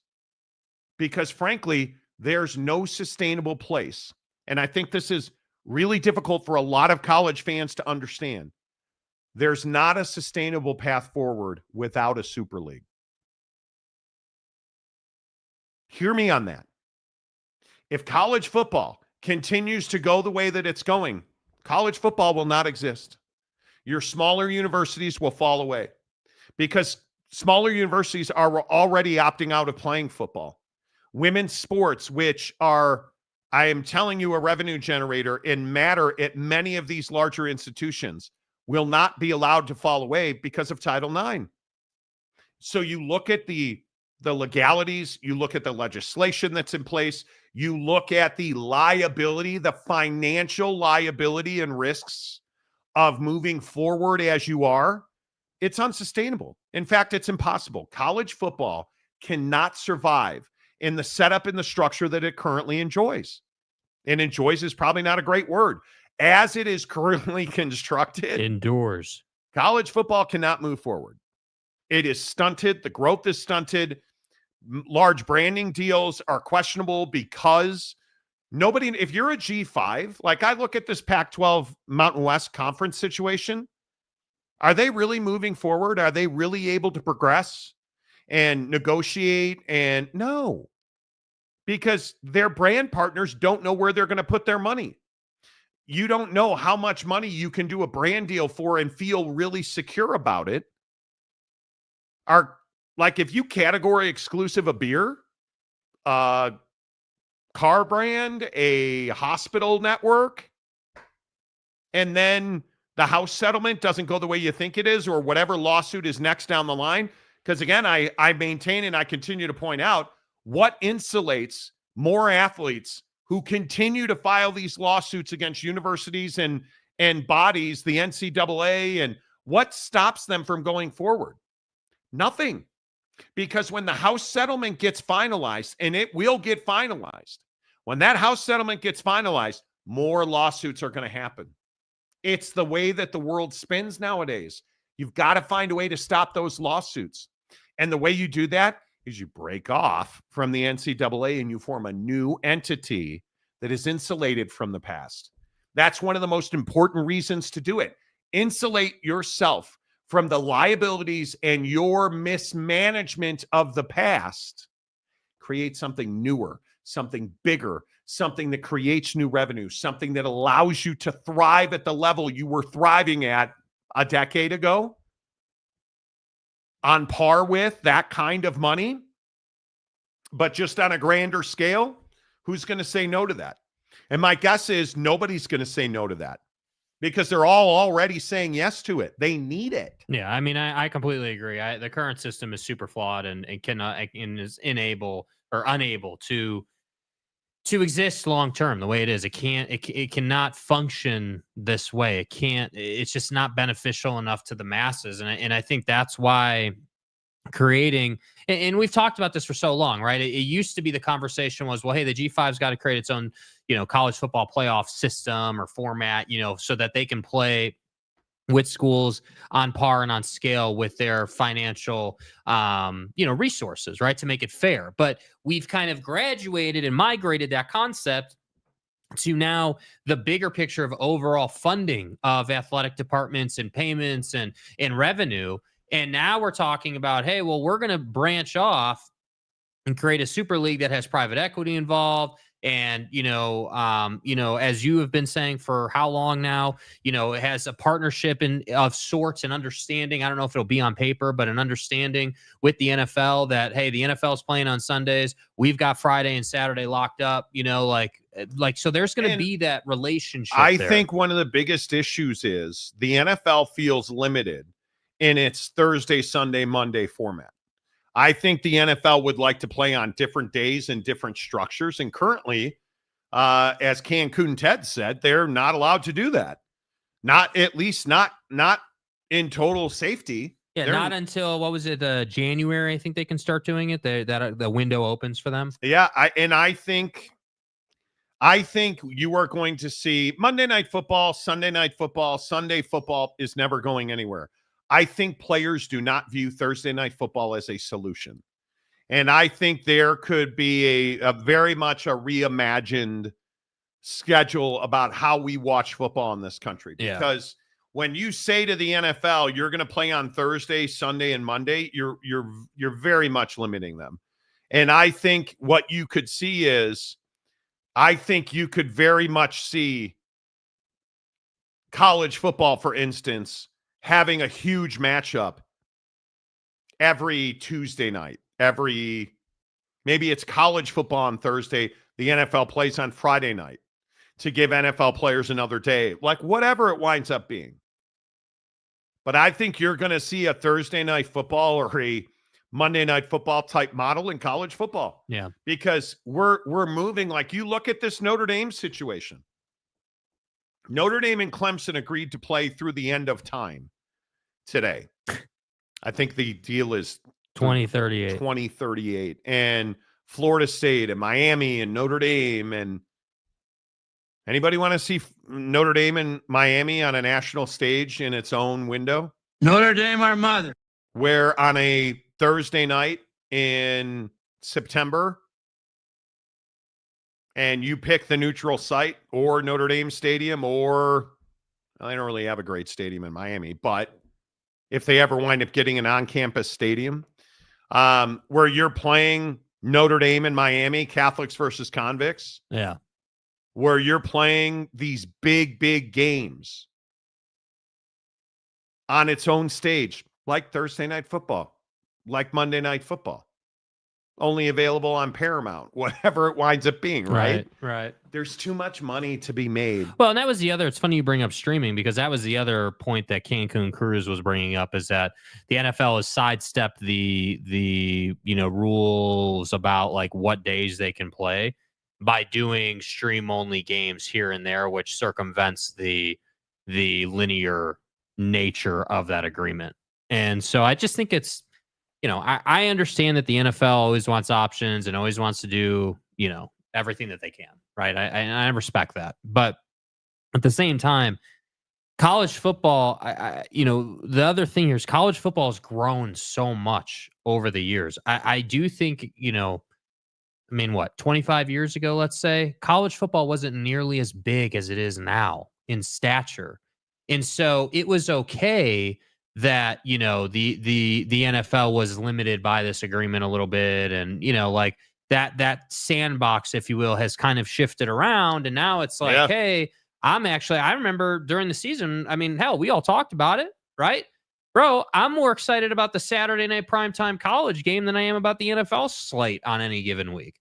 And I don't think there's any doubt about that. And I think the NFL recognizes that takes place some weeks, and they probably don't love that. And so I just think it's this thing where instead of these two, like, you've got the big brother with the NFL that's just been on cruise control doing what they do, and then little brother in college football slowly kind of come along here and is now big enough to where they need to have a relationship and they need to now work together better. And that's why private equity is behind all of this. And, there's so much support. And I was talking to a guy today about what is the other unspoken benefit of a professional college football league, if you will, a super league. Well, now kids like Shedeur Sanders don't fall 5 rounds in the draft. Now, when you are a big-time college football player, you're already in a professional environment. Right. And with more money comes better facilities. With more money comes better preparation, better nutrition, more consistent, bodybuilding and wellness, and to mental health. You're a better NFL prospect. You become a better NFL player, which makes the NFL more money. And I think it lowers the bust rate, right? Honestly, it absolutely lowers the bust rate. Because there's always if that's the scenario, there's always going to be kids that get exposed and, wash out, right? We always have that dynamic at play. You always hear about. Oh, balls. Oh my God. Oh my God. What? Shams reporting Evan Mobley, Darius Garland, DeAndre Hunter out for game 2 against the Indiana Pacers tonight. Holy cow. I'm telling you, they're done. They cannot beat the Pacers without those 3 guys. Yeah. I think you're in real trouble now. Anyway, all right. Your thoughts on that certainly is welcome. Are you guys in favor of a college football super league? Have you finally come around to the dark side, per Monty, that the college football super league's inevitable? It's coming. Where do you guys land on that? Charlie Sinclair for $2.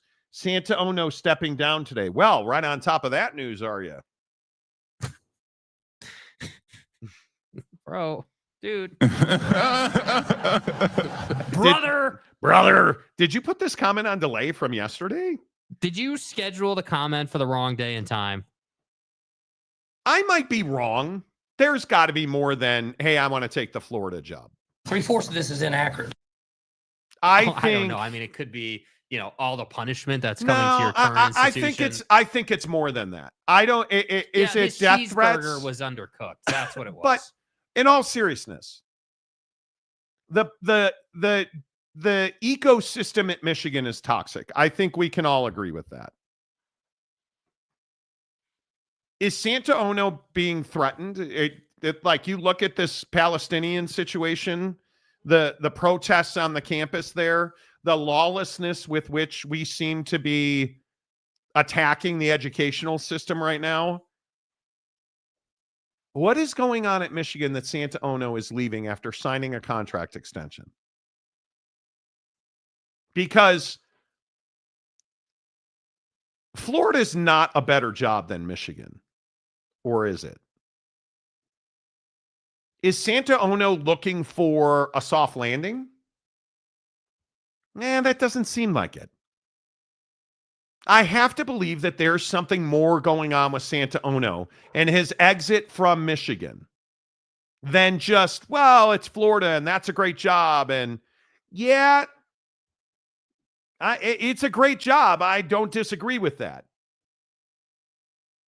There's got to be something more there. Mm-hmm. And I don't know what I don't know.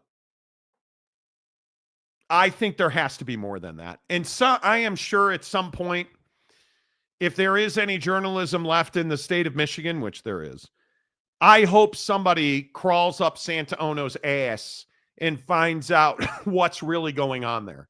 Because, Janus. yeah, I don't buy for a second that Santa Ono just got this great job offer out of nowhere from Florida. Mm-hmm. Yeah, I'm not buying that. Is he living under something like what? I just feel like that's not normal.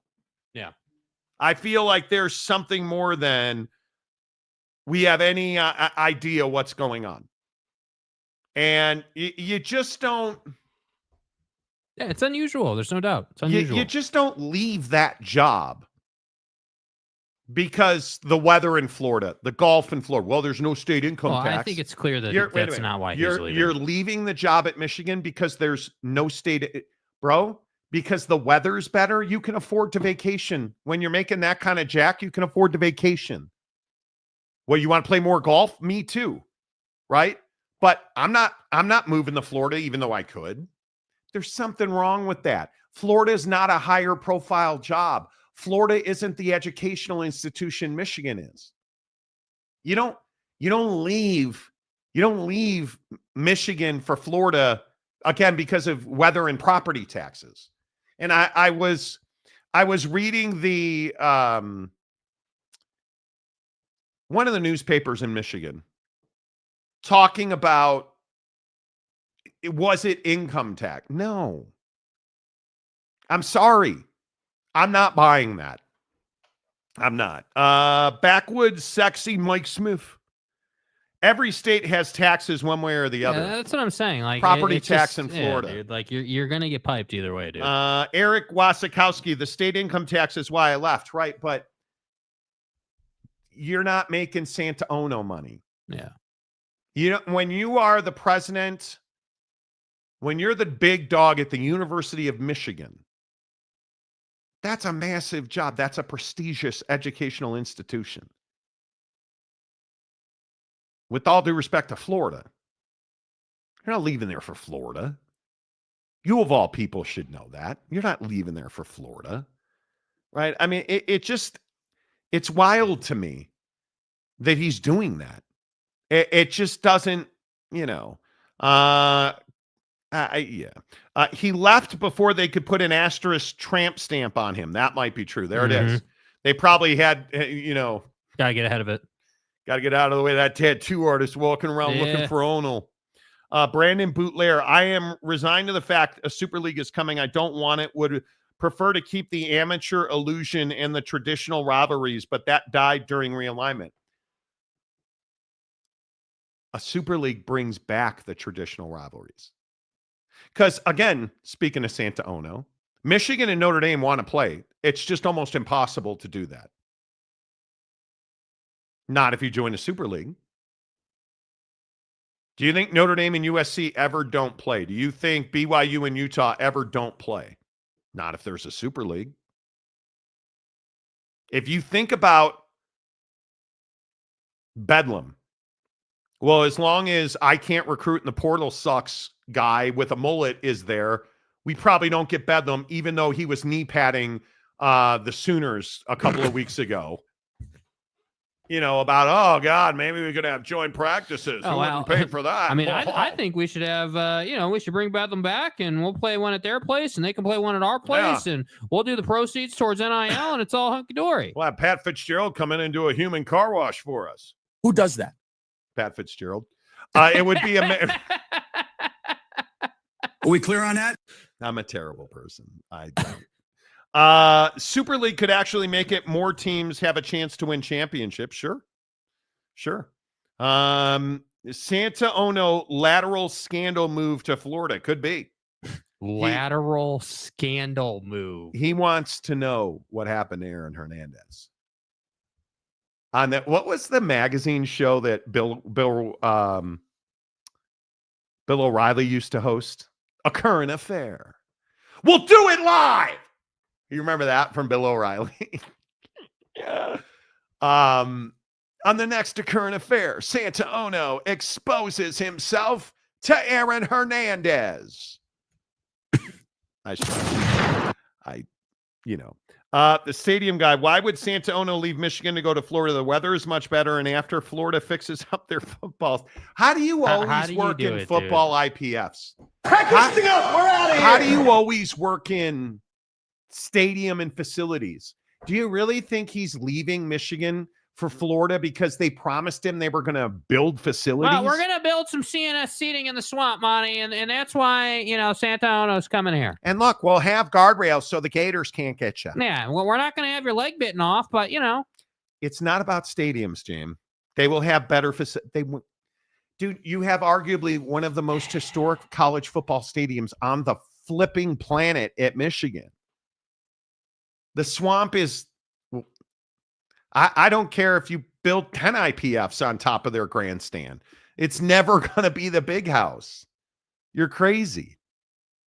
Anthony Eason, right on time. No taxes in Florida either. Well, who knew? Yeah, wow. Joseph Harper, Michigan getting spanked and the Rats are leaving the Titanic. Could very well be. Brandon Butler, even Santa knows to fly over Michigan. See what he did there? So that's like a flyover conference Santa reference. So if they can isolate themselves from all the lawsuits, even previous ones, when they break off from the NCAA, I think it is a new entity provides a layer of protection for football revenue. That's what I think it does. It does not isolate or insulate, rather, the NCAA and thereby its members. Mm-hmm. But that new money that you are creating in the Super League has to be walled off at some point. They have got to figure out at what point do you stop allowing people to file new lawsuits. At some point, it's got to happen because it's just too much. I mean, at some point. But that's, Wasikowski, maybe Notre Dame should just join the Big Ten. But again, every time this comes up on the show, somebody give me a reason why Notre Dame should join a conference. Because shit's going good. Because I've told you this before, and I'm going to tell you again. There's only a couple of reasons why they should. Or what levers could be pulled to force Notre Dame to join a conference. Can't schedule, got to join a conference. Well, going to say that's not an issue.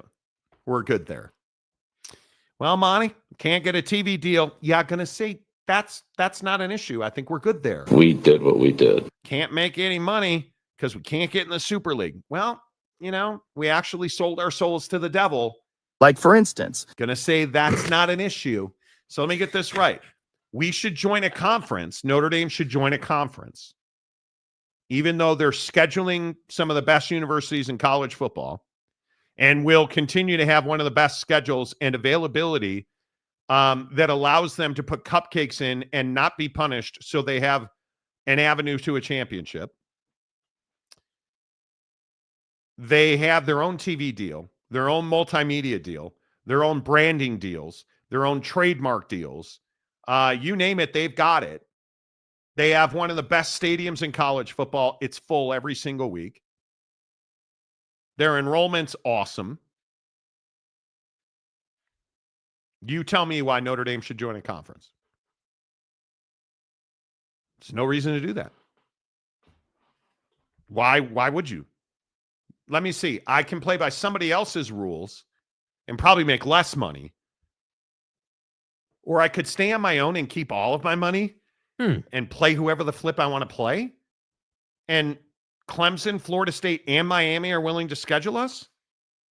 Yeah, I better join the Big Ten. Yeah, I better get into the sex ed conference and, just. And, oh, by the way, we just went to the college football playoff semifinal. Right, but the quarterback sucked. Just ask his mom. So, just saying, we're relevant as hell. We have a coach who can't count past 10 against Ohio State.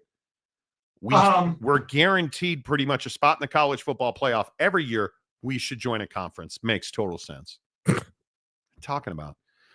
Touchdown Jesus is not a team player. He does not want to share that cheddar. And why would he? Why the hell would he? Dirty heathens. No chance. Sergeant Morhew, hello. Notre Dame to the Mountain West. I've heard that. Listen, they've wanted to play Air Force, and now we're going to find out. And we all know how the religious folk love them some Las Vegas. Who doesn't want to schedule UNLV every year? Make it happen. Yay! Gloria, make a phone call. God's waiting. Inside Edition. Waiting on line 1. Commissioner, Jesus is on the phone. He says if you don't pick up the phone now, he's going to tell his dad. Hey, it's urgent. Yeah. Gloria, the meatloaf. Jesus wants it now. Ma! Come on, I just made a Jesus is going to tell his dad joke. Nothing? Okay. In God's name, image, and likeness. Bro. Mountain Mama. We'll do it live, damn it. I love that. If you guys have not seen Bill O'Reilly, We'll Do It Live, just go Google search it. It'll change your life. Let's be honest. UF is a step down from the M. Yes, it is. But Mr. Ono is in CYA mode. Any safe harbor in the storm. Hopefully, U of S Board of Regents asks really uncomfortable questions, dude. That's what they do. I don't even know how you explain it. If you're the University of Florida, you could have had any president pretty much you wanted. You hired Scandal Bro. Scandal Ono. That's a good idea. Just bring Dan Mullen and his wife back to Gainesville. Right. It'll be fine. She can hug everybody. Michigan has better facilities than UF. Don't, Eric, stop. You're going to upset James. Those TCU fans are very soft. Come on, man. What is we talking about? Florida is putting $400 million into their. Who cares? There's net James. Honest question. Money. And listen, maybe I should just drive roofing nails through my nipples like I'm Bill Belichick. I don't know. Do you want me to call Jordan? I can. Somebody explain to me, on what planet does one have to live to believe that the swamp will ever be on par with the big house? Ever. And I'm serious. How much cocaine do you have to snort to believe what you just wrote? Cocaine is a hell of a drug. Booger sugar's a real thing, dude. Dude, that nose candy coming available to you? Yeah, dude. What are we doing here? Excellent strategy, sir. It's going to be amazing once it's done. I'm sure it is. It's never going to be on par with Michigan. The big house. The horseshoe, Notre Dame Stadium. You know why? You know why? I bet you don't, because you're a TCU fan. Really, more to the point, you're an Oak State fan. You haven't had special. You haven't had the moments. You haven't had. And I'm certainly not a Michigan football fan. Are you sure? Well, I mean, listen, I think I have the best slogan for Michigan football, which is, well, fuck them. Right? Like that's my I'm going to say this again. I want you to listen to me.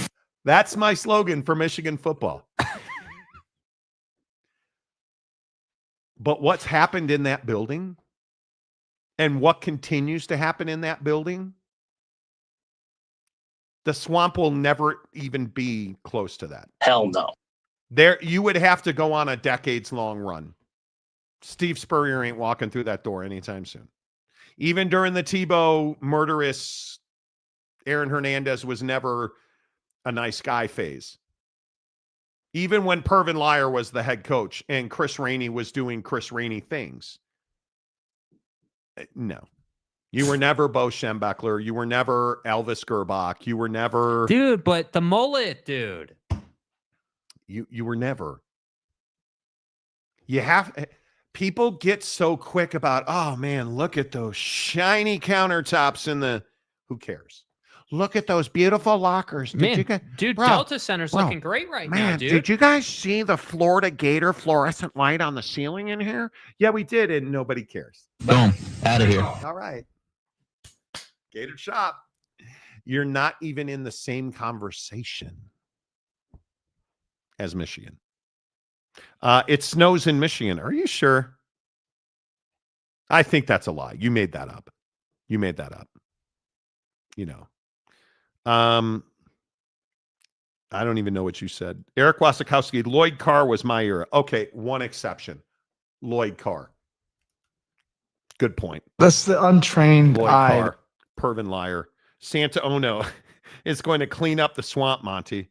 We're going to empty, what he said, we're going to drain the swamp. Scandal Ono strikes again. No, I'm not doing the drain the swamp game. Wait, a scandal at Michigan and Big Boy? I'm shocked. Just another day. I know. And the Big Boy, you need a and comment. Stuff. And stuff. Guys, to be fair, Florida had Tebow. God bless. You know. Mike Smith. Nobody triggers Monty like James. I pay membership fees just to see James trigger Monty in HD. That's what I'm saying. That's what I'm saying. And I appreciate you pointing out it is HD. Thank you. You know, midweek Coug, the only reason Notre Dame joins a conference is if the rules are you have to be in a conference to make the playoffs, or you know, if it's the all. No, I'm a recovering Don't play intramurals, brother. Catholic, and there's some bitterness there. You know, I mean, the communion, breaking the bread of. Is that what we're calling it now? You know. Had to eat, had to eat something, right? It is what it is. The stadium guy, James, San Diego State, Aztec, just look up the renderings. Nobody. Dude. I understand, James, that you have to get to 21 times a month. Dude, the knee padding is so real, bro. I imagine. It's so real. I imagine Oak State James's wife comes home from a long, hard day at work. Honey. And she's like, honey.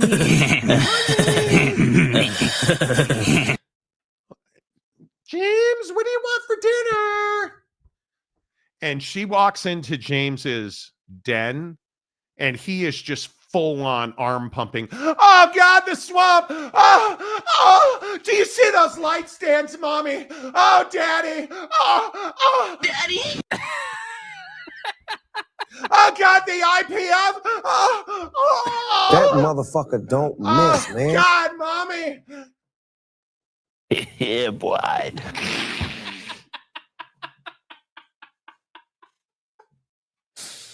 Bro, 21 times a month. Like, listen, my guess is that you don't have a mirror on your ceiling. My guess is you just have renderings of new stadiums. That's all I can guess. And if you dislocate your shoulder, work into those renderings, listen, that's a sacrifice dudes like you got to make. You know, bro. Hell no. Oh, God love you, James. Brandon Butler. So what you're saying is Florida is sketchy and Ono is on brand as a hire. All right. So this way, recruits. This is the Aaron Hernandez shooting range.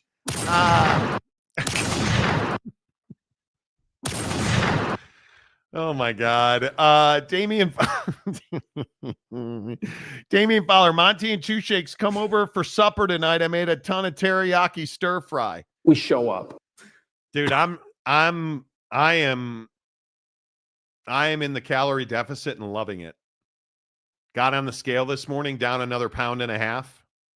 Life is good, but bro, maybe I'll convince Mrs. Marty to get some shrimp fried rice tonight. Juicy.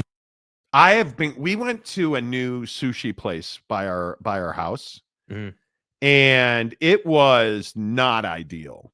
The sushi was really good. We ordered teriyaki chicken, and it was on a plate. And I understand restaurants got to try hard on a plate.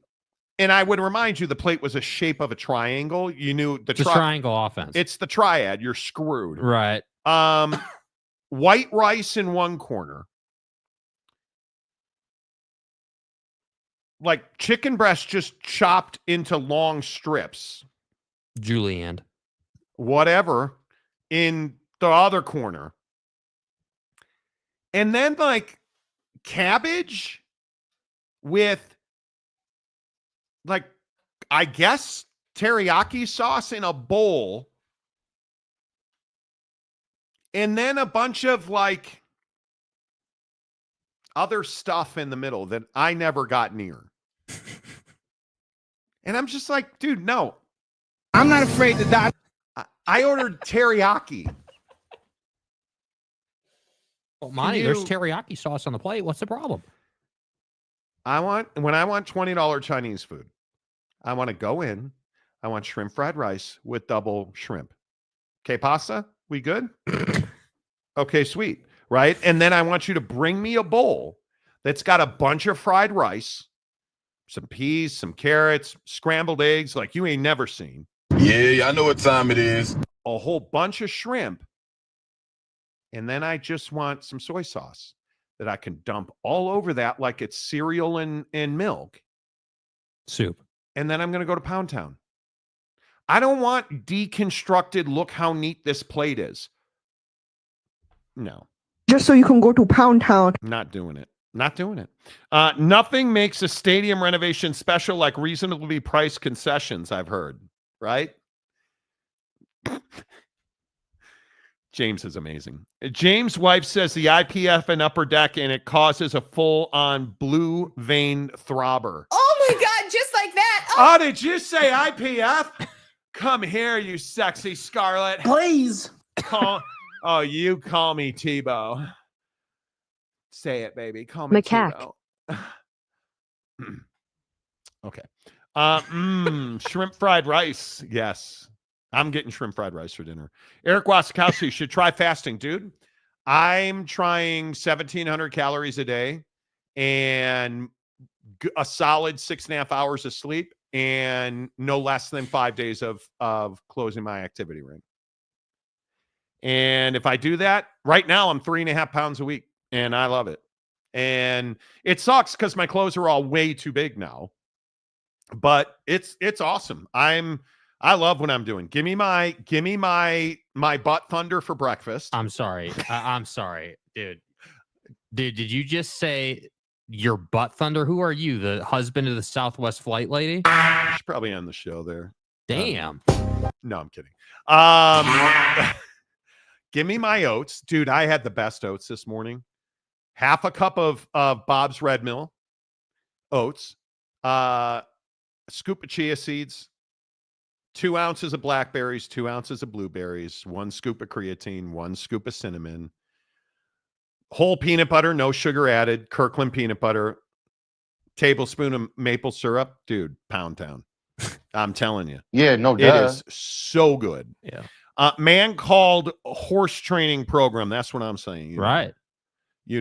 San Diego State Glen. Scrambled eggs in my fried rice. I'm out. Can't afford that dish, dude. It's so good, bro. Eggs are expensive, but it is so good. Soy sauce, ponzu sauce is such an upgrade. I'll try it as long as it's shrimp fried rice.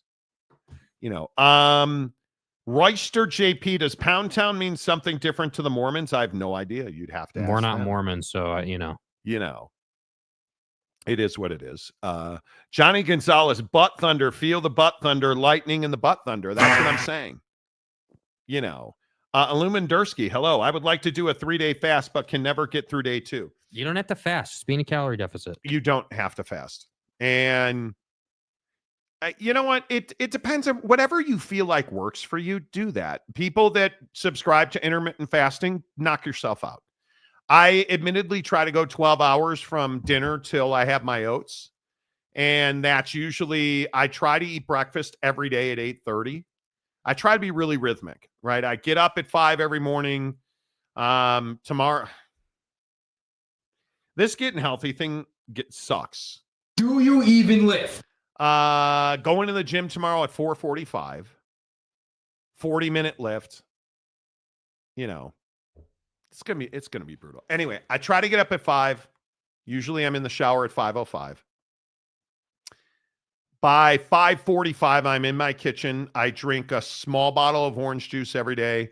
Try to chug 20 ounces of water. I come down, I get my my daily business in place. Tell me I'm insane right now. We're talking about losing weight. Yes. And dieting. What just came across my phone? An Apple News notification. Weight Watchers files for bankruptcy. Is that true? That just came across my phone right now. Bro. Okay. It's so excessive, dude. Okay. Let's see. I don't see it. It must not be true. Weight Watchers. Didn't Oprah buy Weight Watchers? I have no idea. Yeah, okay. Being rhythmic is good. Nothing like a chocolate train leaving the station on time. Every day. 8:30 with the oats. By 9 o'clock, dude, Browns are in the Super Bowl. Do it. Damian Fowler.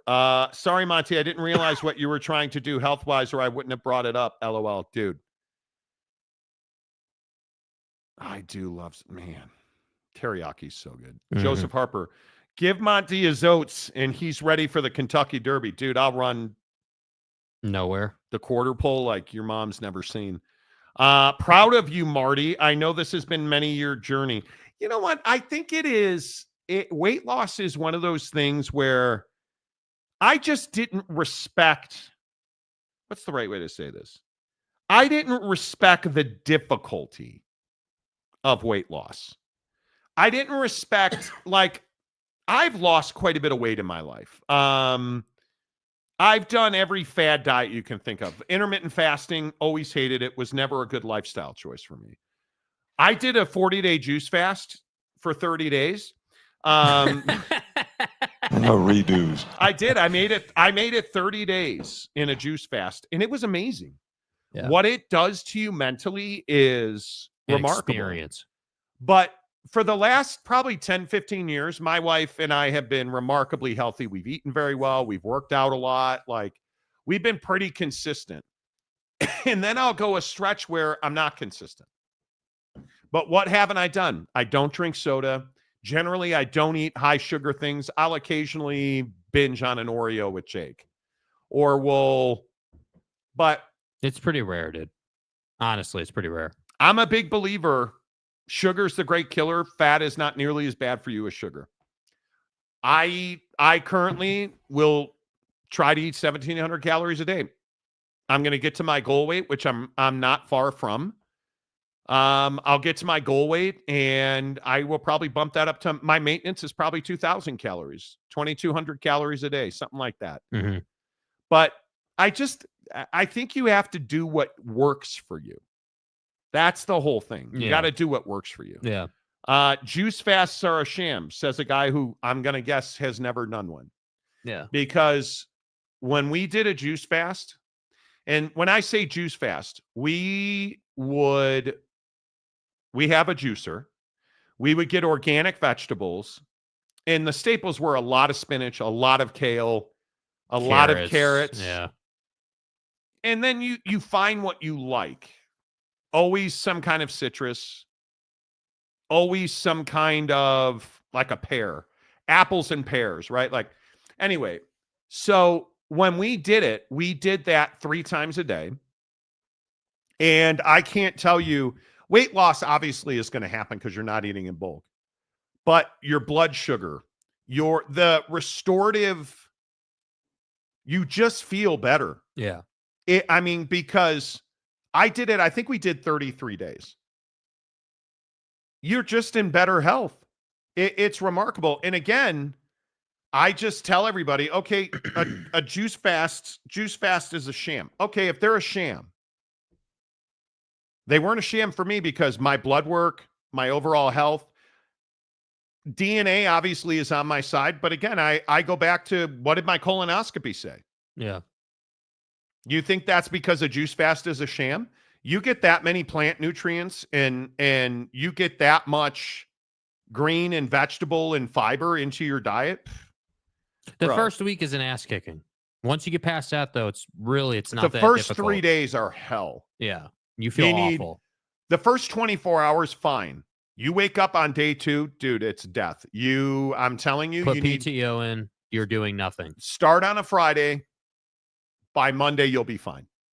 I'm on the carnivore diet and just ate off the roller. Feel great. There you go. Hey, listen, fecal matter doesn't always have to be bad. Preston always coming through, bro. Johnny Gonzalez, burning 2,100 calories for me. Okay. See, that's an advantage I have as well. I burn somewhere around 4,500 calories a day just by waking up. Right? Like if I look at my numbers right now and I follow my health app pretty, okay, stop with the pop-ups. I've burned, of course I cannot get my stupid. I've burned 3,300 calories just by being awake today. So I'm telling you that it's very doable. You've got to find what works for you because that's what matters. Yeah, it's different for everybody. Yeah.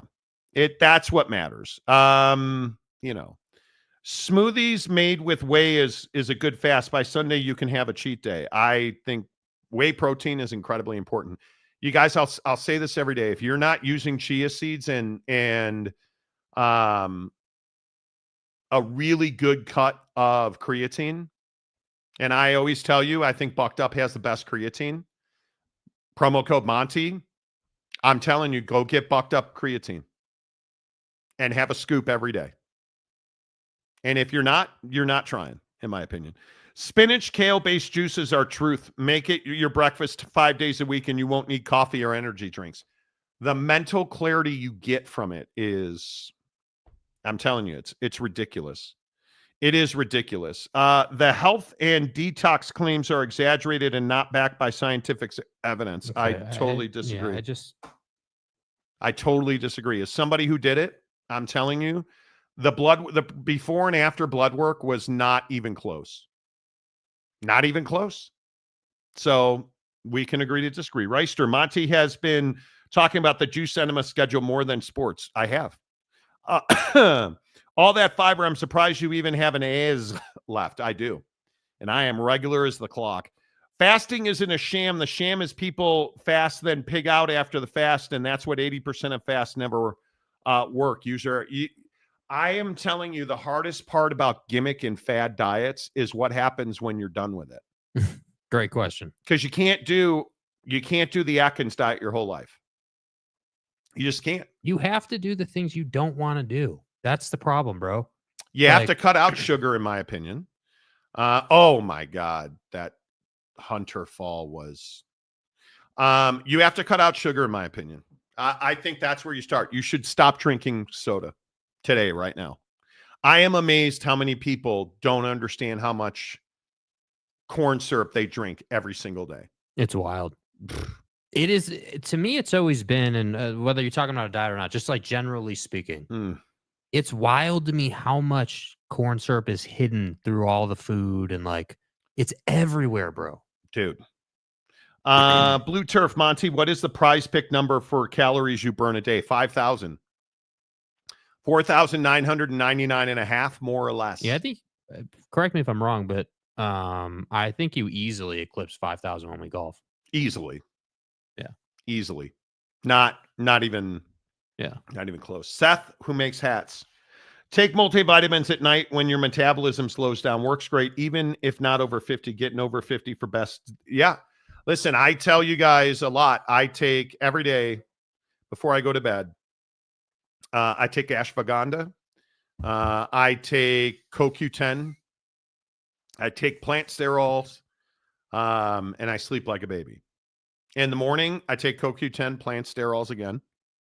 Magnesium, B complex, and vitamin D every day. Every day. Genetics play a huge role in it, but I'm telling you, my cholesterol is perfect. My heart health is perfect. My colon health is perfect. Because I think in our society, the way we eat, you have to handicap it. Mm-hmm. You have to. Sugar is poison. I totally agree with that. James, honest question. What is your take on sodas that are zero sugar? Terrible. Because it's not the sugar in the soda is terrible. The issue with the zero sugar sodas is science doesn't lie. I'm a big believer what science says goes. The chemicals that are in sodas, the reaction that your body has to them, what it does to things like your pancreas, the bacteria in your stomach. I'm telling you, nothing good happens in diet soda, regular soda, nothing. If you're somebody that drinks fountain soda every day, I know what that's like, and I know how good it is, and it is absolutely killing your ecosystem. The balance of chemicals in your stomach that you really need. What it does to your pancreas, your stomach, your intestines. You don't want that. I'm telling you. I cut soda and juice since 2016. I drink Gatorade here and there, especially during the summer.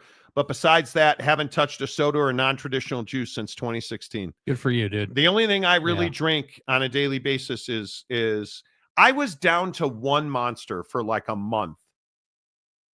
And I should try to get down to one. That's the only thing. I drink that or water. Yeah. That's it. And I have orange juice. Orange juice. Having a canteen for water makes a huge difference. It does. It does. Reister said, I just cracked open a Coke. Good for you, man. I hope it's really enjoyable. Have a bad accident. Stay a combined 6 months in the hospital, rehab, nursing home, and watch the weight fly off. Hey, man, there's no better diet plan than wrecking yourself in on a snowboard, on a bicycle. Don't do that.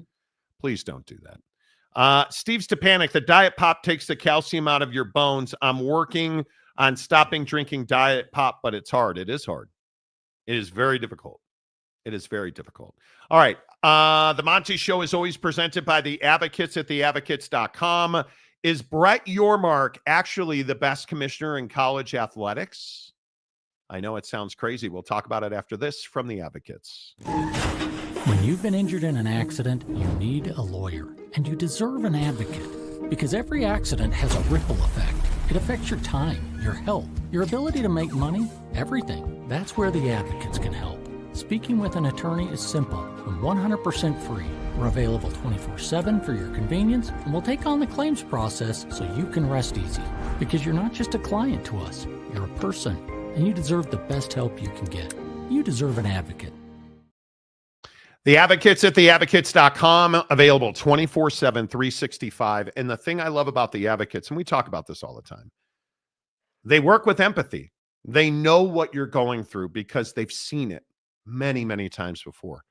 Whether it's a car accident, whether it is trying to deal with your insurance company. And I've heard stories about, hey, I broke my glasses in a car accident. Well, yeah, we don't want to, well, just sign this piece of paper and we'll get that taken care of. Don't sign that piece of paper. Call the Advocates, because your insurance company is not fighting for you. Your insurance company is fighting for their shareholders. Give the claims process to the Advocates. Let the Advocates handle that. They've done that. They know how to fight insurance companies, and they know how to win. And when I say win, they know how to get you what you need and what you deserve. That's why you go to the Advocates, to get clear, risk-free advice. 24/7, 365, live online at theadvocates.com. And again, the best part is you never reach into your pocket to pay the Advocates. You only pay when they win your case, theadvocates.com. All right. Update in Cleveland, Indiana, 7-4. Just a few minutes into game 2, Indiana leads that series 1-0. Big losses tonight. DeAndre Hunter's out. Darius Garland's out. Like Evan Mobley's out. Cleveland's decimated. And what is Donovan Mitchell doing? He's playing me basketball. Going to the basket, trying to get fouled, not passing. This is going to be a long, tough night for Cleveland. And Donovan Mitchell is going to have to pass the basketball tonight. I just don't know any other way to say it. And they clearly are looking for him, and they give it right back to him, and Donnie jams it. 9-6. Indiana over Cleveland, 8:32 to go in the first quarter. We'll keep you up to date on that game. There's just a lot going on in the world of sports today. And one of the bigger stories of the day is that Big 12 Commissioner Brett Yormark got a contract extension today. Jake, very simple, straightforward question. Greg Sankey or Brett Yormark? Well, you got to take Greg Sankey all day. I mean, I think it's, there's no question that the SEC is in a better position than the Big 12 is in. But I don't think that that's any shade against Brett Yormark. I think Brett Yormark was brought in for a very specific purpose, and that was to shepherd the conference forward, to leverage his relationships that he had from the entertainment world, and help this conference grow. And I think he's done that. I think he handled realignment really well, and I think the conference is in a really good spot. Obviously, yes, things to work on, as there always is, but I really do feel that it is, it's unfair to Brett Yormark to say, hey, like, is this dude like the best commissioner in college football? I mean, I think it all depends. Best is defined by what you have to work with. I mean, if you compare him to, Greg Sankey, obviously Greg Sankey's got a leg up. Obviously there's a huge advantage there. Obviously the SEC has a lot more talent, has a lot more culturally speaking. I feel like as a conference, they're always looking to push forward. So to me, I just think Brett Yormark is someone who's done a great job with what he has. I think the Big 12 really suffers from schools not taking winning seriously. And I say that based on their actions, and what they produce on the field, not what they say. So I think, I think he deserved this extension. I think he's going to be crucial in the Super League stuff because I think he really understands private equity in those relationships and how you can leverage those relationships.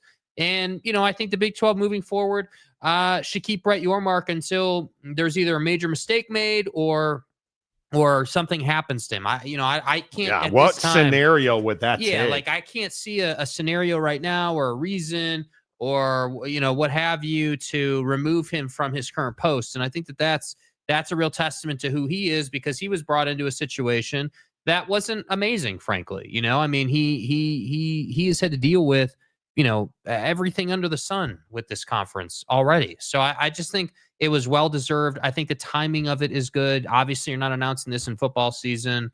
Like it's a great use of getting some positive PR for the conference.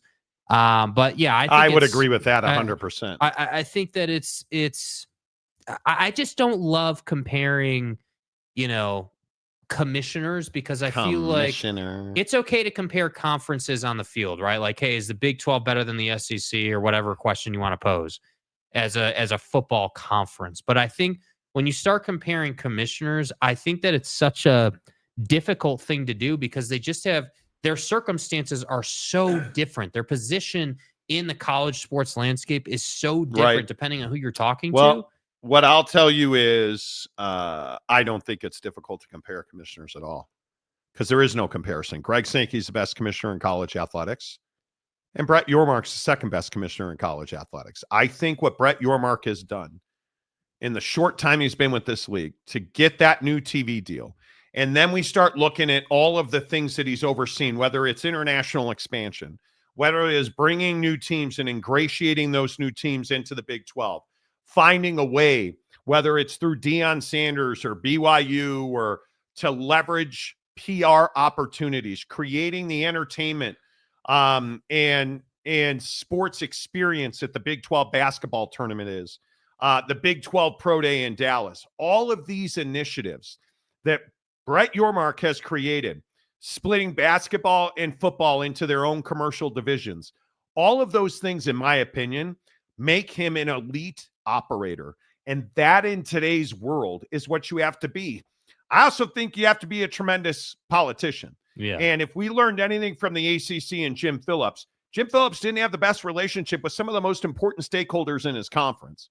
I think Brett Yormark, from everything I've heard, has great relationships across his conference. He takes criticism. He does not mind a voice that speaks out against what his opinion is, right? To me, that matters. When you can have an open line of communication, I think that's tremendous. I think it's why Brett Yormark is the second best commissioner in all of college sports. Yeah, I mean, I would agree with that. I think Brett's done a really good job. And, I would have him second just because I think, Jim Phillips is, he's done a solid job.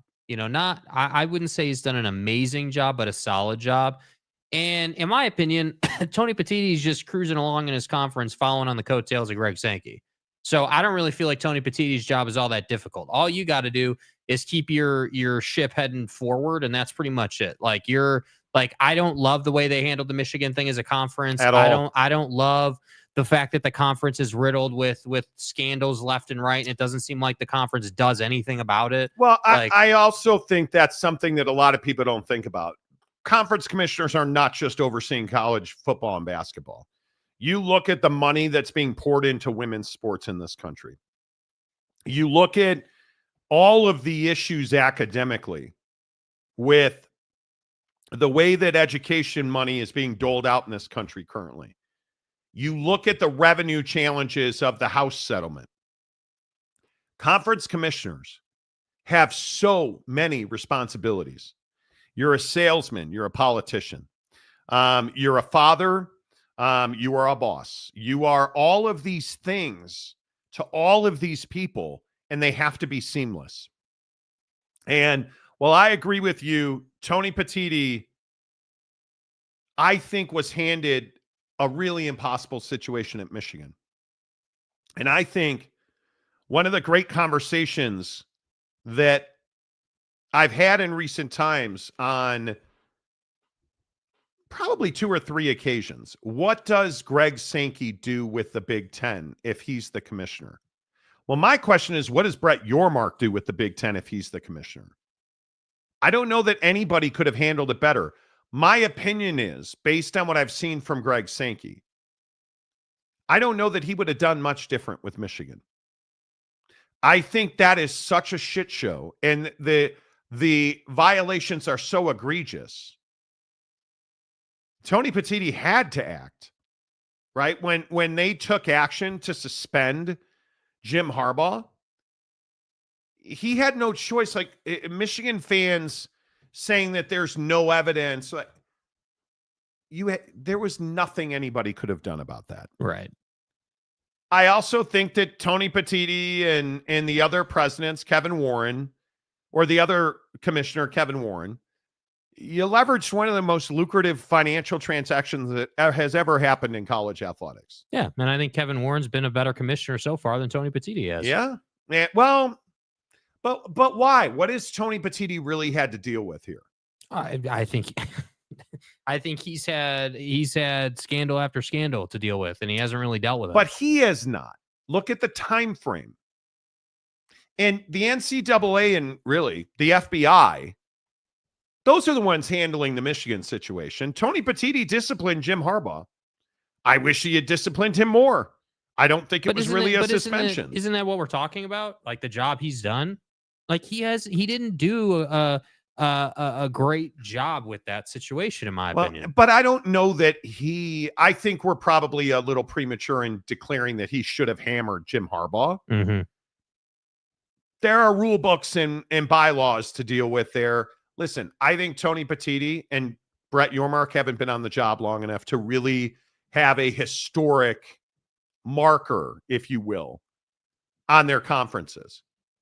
But I'm also going to say, I think Brett Yormark's remade the Big 12, got a TV deal done at a time where that TV deal, this new TV deal that we're currently under in the Big 12, that probably saved the ass of the Big 12. Full stop. If you don't expand, and really if you don't get the four corners and BYU and Houston, and if that move doesn't happen, this conference doesn't survive. Yeah. If you don't get Cincinnati, Houston, BYU, UCF, this conference doesn't survive. And then on top of that, if you're not savvy enough and pragmatic enough to leverage relationships that you have in the conference to get Arizona, Arizona State, Utah, Colorado, this conference doesn't survive. Because this conference isn't what it is today without Colorado winning the way they won last year. That was a huge cash grab for this conference. Now, it would have been nice if BYU and Colorado could have closed the deal and gotten into the college football playoff. But, oh, that's right, Arizona State did. Look how much money that made this conference. Yeah. Right? Look at the run BYU basketball went on. Look at the run that BYU basketball stayed on recruiting-wise. This conference doesn't exist today without BYU. So I think it's really important. I think Brett Yormark earned this extension. But a hallmark of what his conference has to be going forward, no more Dave Aranda BS at Baylor. No more Mike Gundy's pay cut at Oak State. Raise the bar. Raise the expectation, Brett. That's what I think this conference really needs, because we can't continue to believe the Big 12 can be in the conversation with the Big 10 and the SEC if you're willing to let Dave Aranda keep his job at Baylor. If you're willing to let Mike Gundy cry poor and then get on his knee pads and slobber Oklahoma to come back and play a spring game. How embarrassing are you? Yeah. You just can't have that. And I think the interesting part of that conversation is Baylor's president, she's the one that wanted to, hey, have a meeting, let's explore the Super League. Brett Yormark's job is to shepherd this conference into a Super League. Secure the future. Secure the bag. Again and again.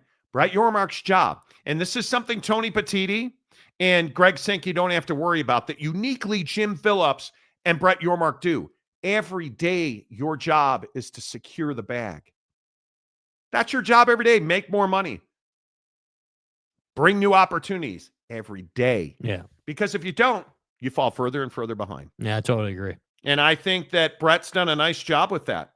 And I think that it is really important, that you continue to understand that, like right now, Utah Athletics, Mark Harlan released a statement. NCAA has released its annual Division I academic progress report. This is huge financially.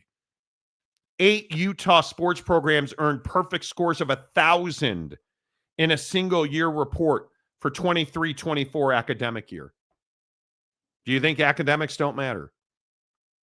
Right? And so I go and I look at this and I say to myself, how important was it that you secured BYU and Utah? Super Not important. for on the field, in the classroom. Think about that. Think about when you look at Arizona and Arizona State, those are two really good universities, academically speaking. Now, you don't want to hand the abacus to Arizona. Might misplace a decimal point. But you can't tell me that when you hear the men's and women's ski team at Utah, women's basketball earned a multi-year rate of 995, covering a time period in which the program earned 3 consecutive NCAA tournament bids and reached the Sweet 16. Women's swimming and diving, like you're talking about excellence in women's sports at the University of Utah.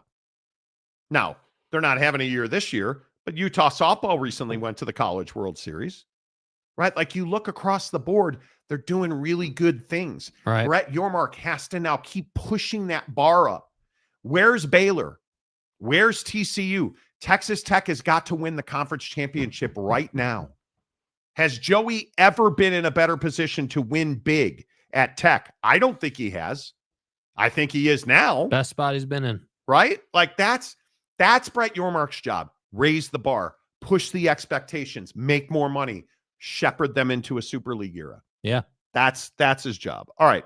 Let's get your comments in here. Mike Smith. One could make a great argument that one came into their job with a great stable product. The other came in having just lost 2 top grossing teams with talk of their demise. Yeah, that's what I'm saying. I just think it's, I think that Brett's had so much to deal with, in terms of keeping the conference alive. Well, and I've told you on this show before, I'm done talking about Texas and Oklahoma leaving the Big 12. I think it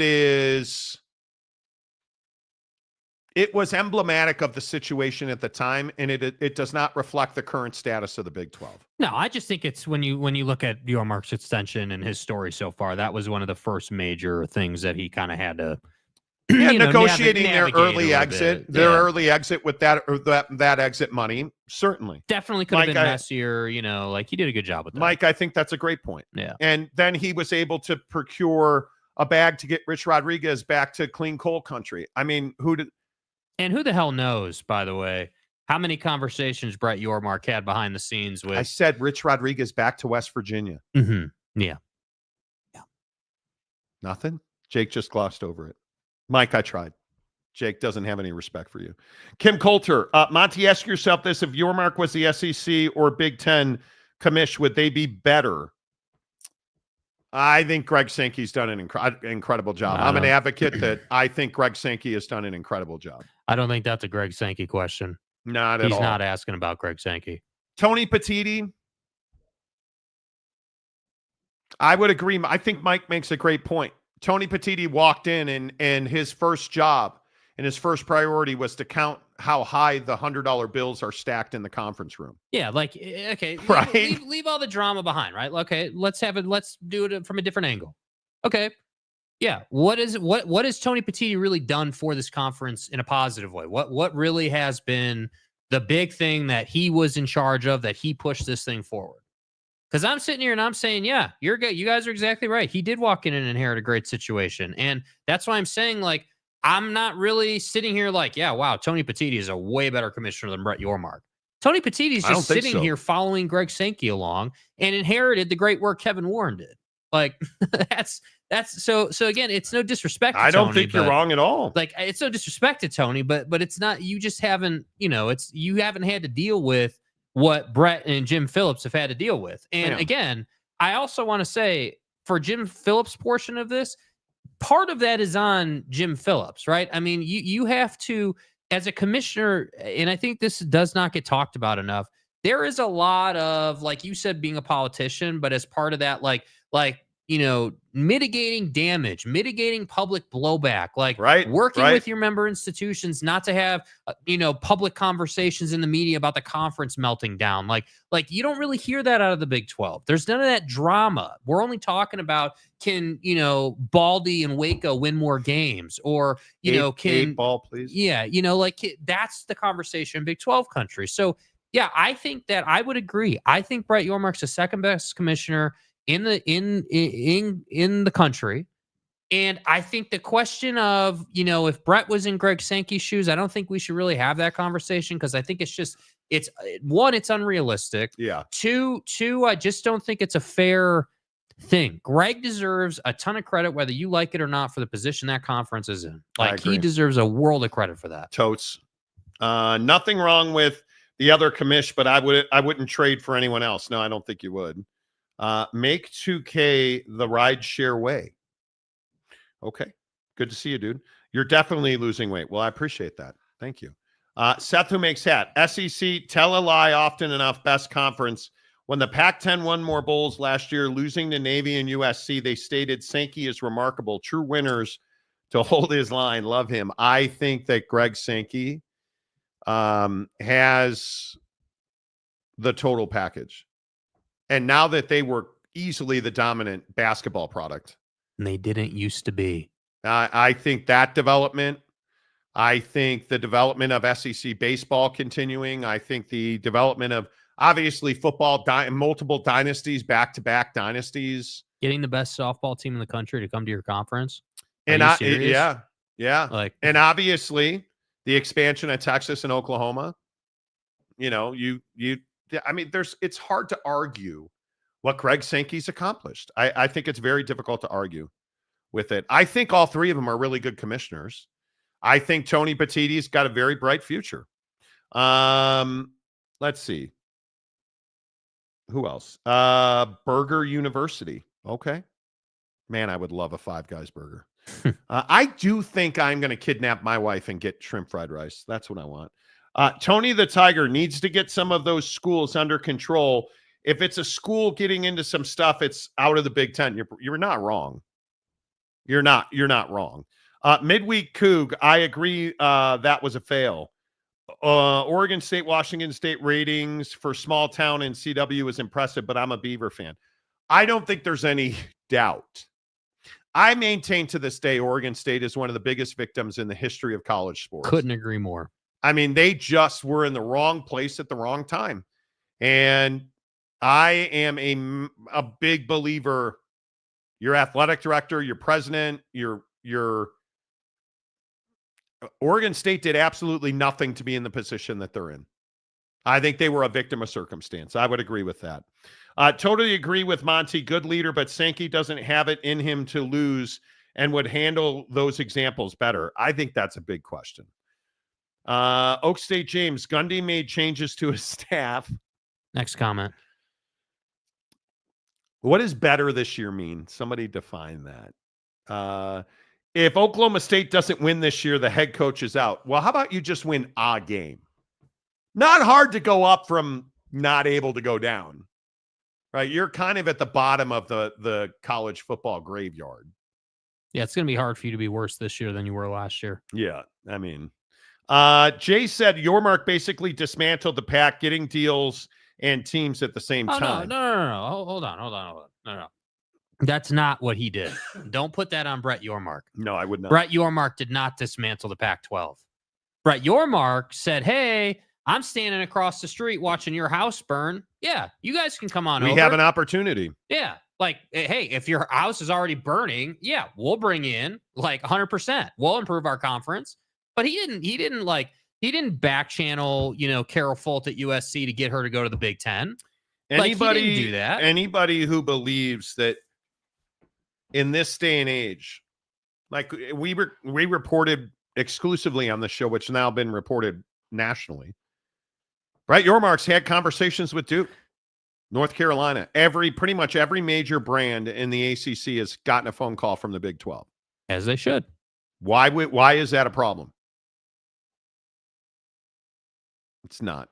It's exactly what you should be doing. Utah runs a lean athletic department. Utah also makes more on academics and research than athletics. It's why Utah, Arizona, and ASU stayed together. Well, I also think that Utah's a really good partner to have in your league. Mm-hmm. They win at a very high level. I think the expectation under Mark Harlan, I mean, the demand on your coaches is win. Yeah. That's the bar. Did you win? Oh, you didn't.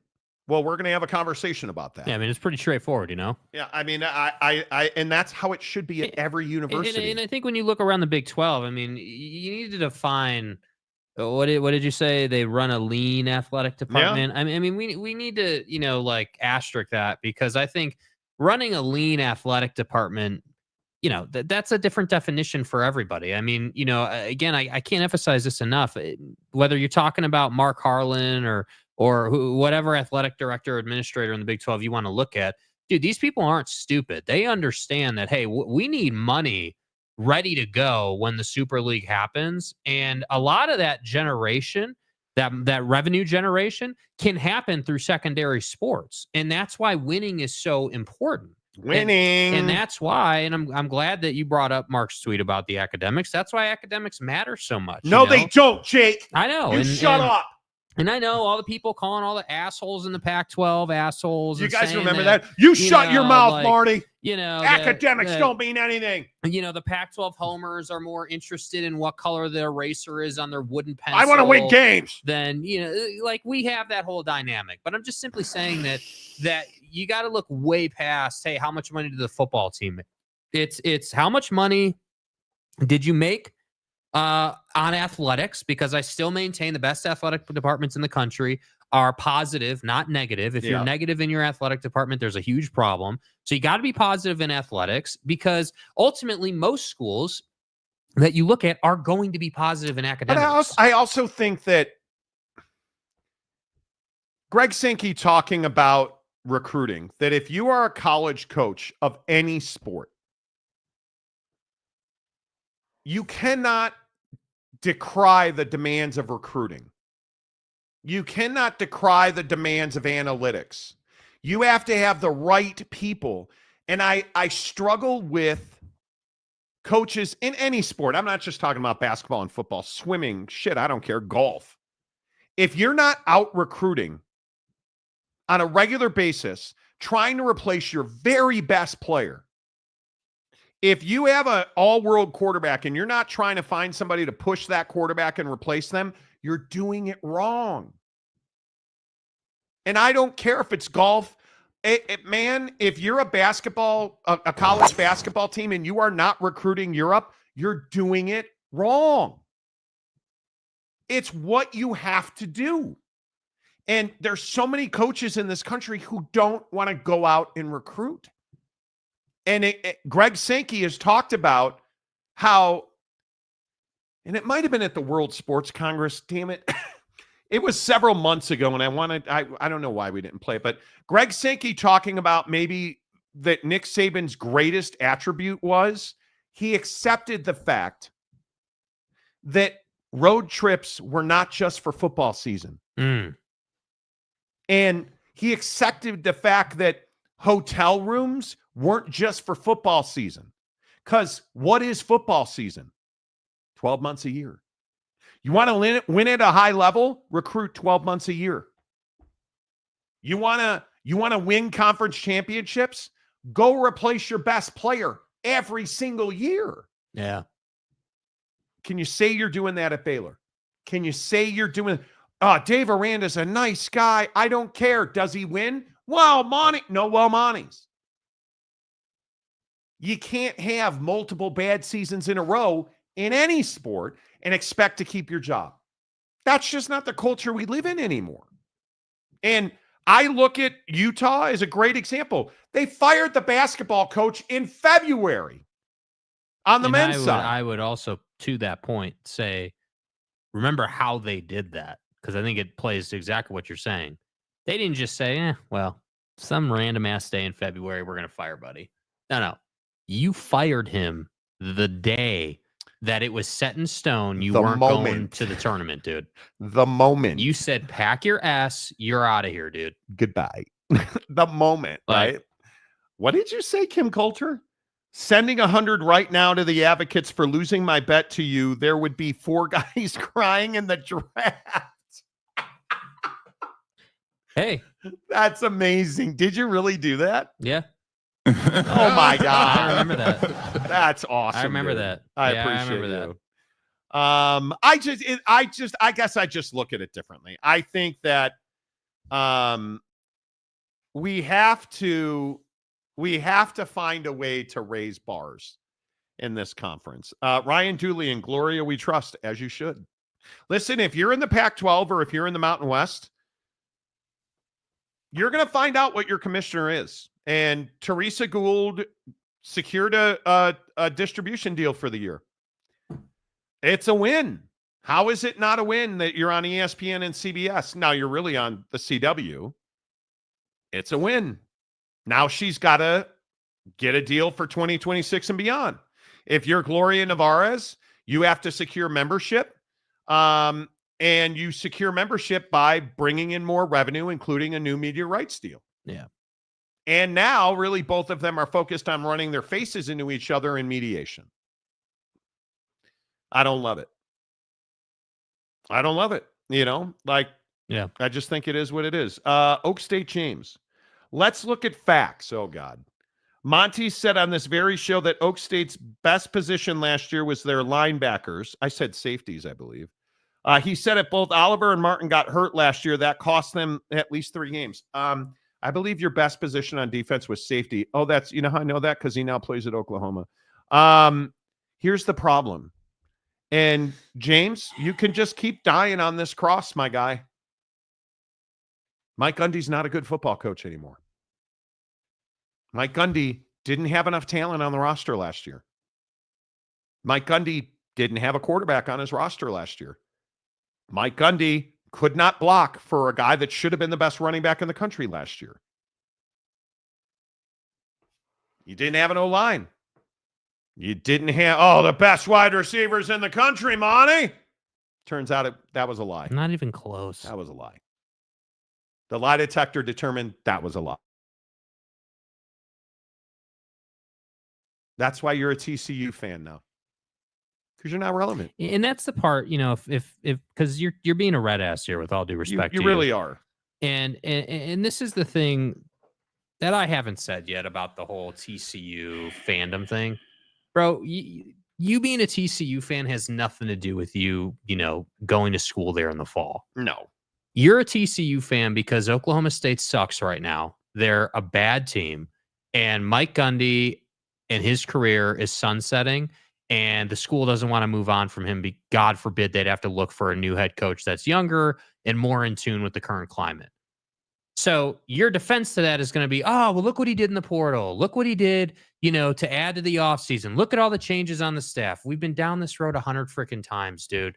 And no matter how many different ways you want to spin it, does anyone believe that Oklahoma State's going to come out here and compete for this conference championship this year? Because I don't. How on earth was Ollie Gordon II. Yeah, the great drinker. 179th pick in the draft. Because Mike Gundy is a has-been who I'm not really sure ever was.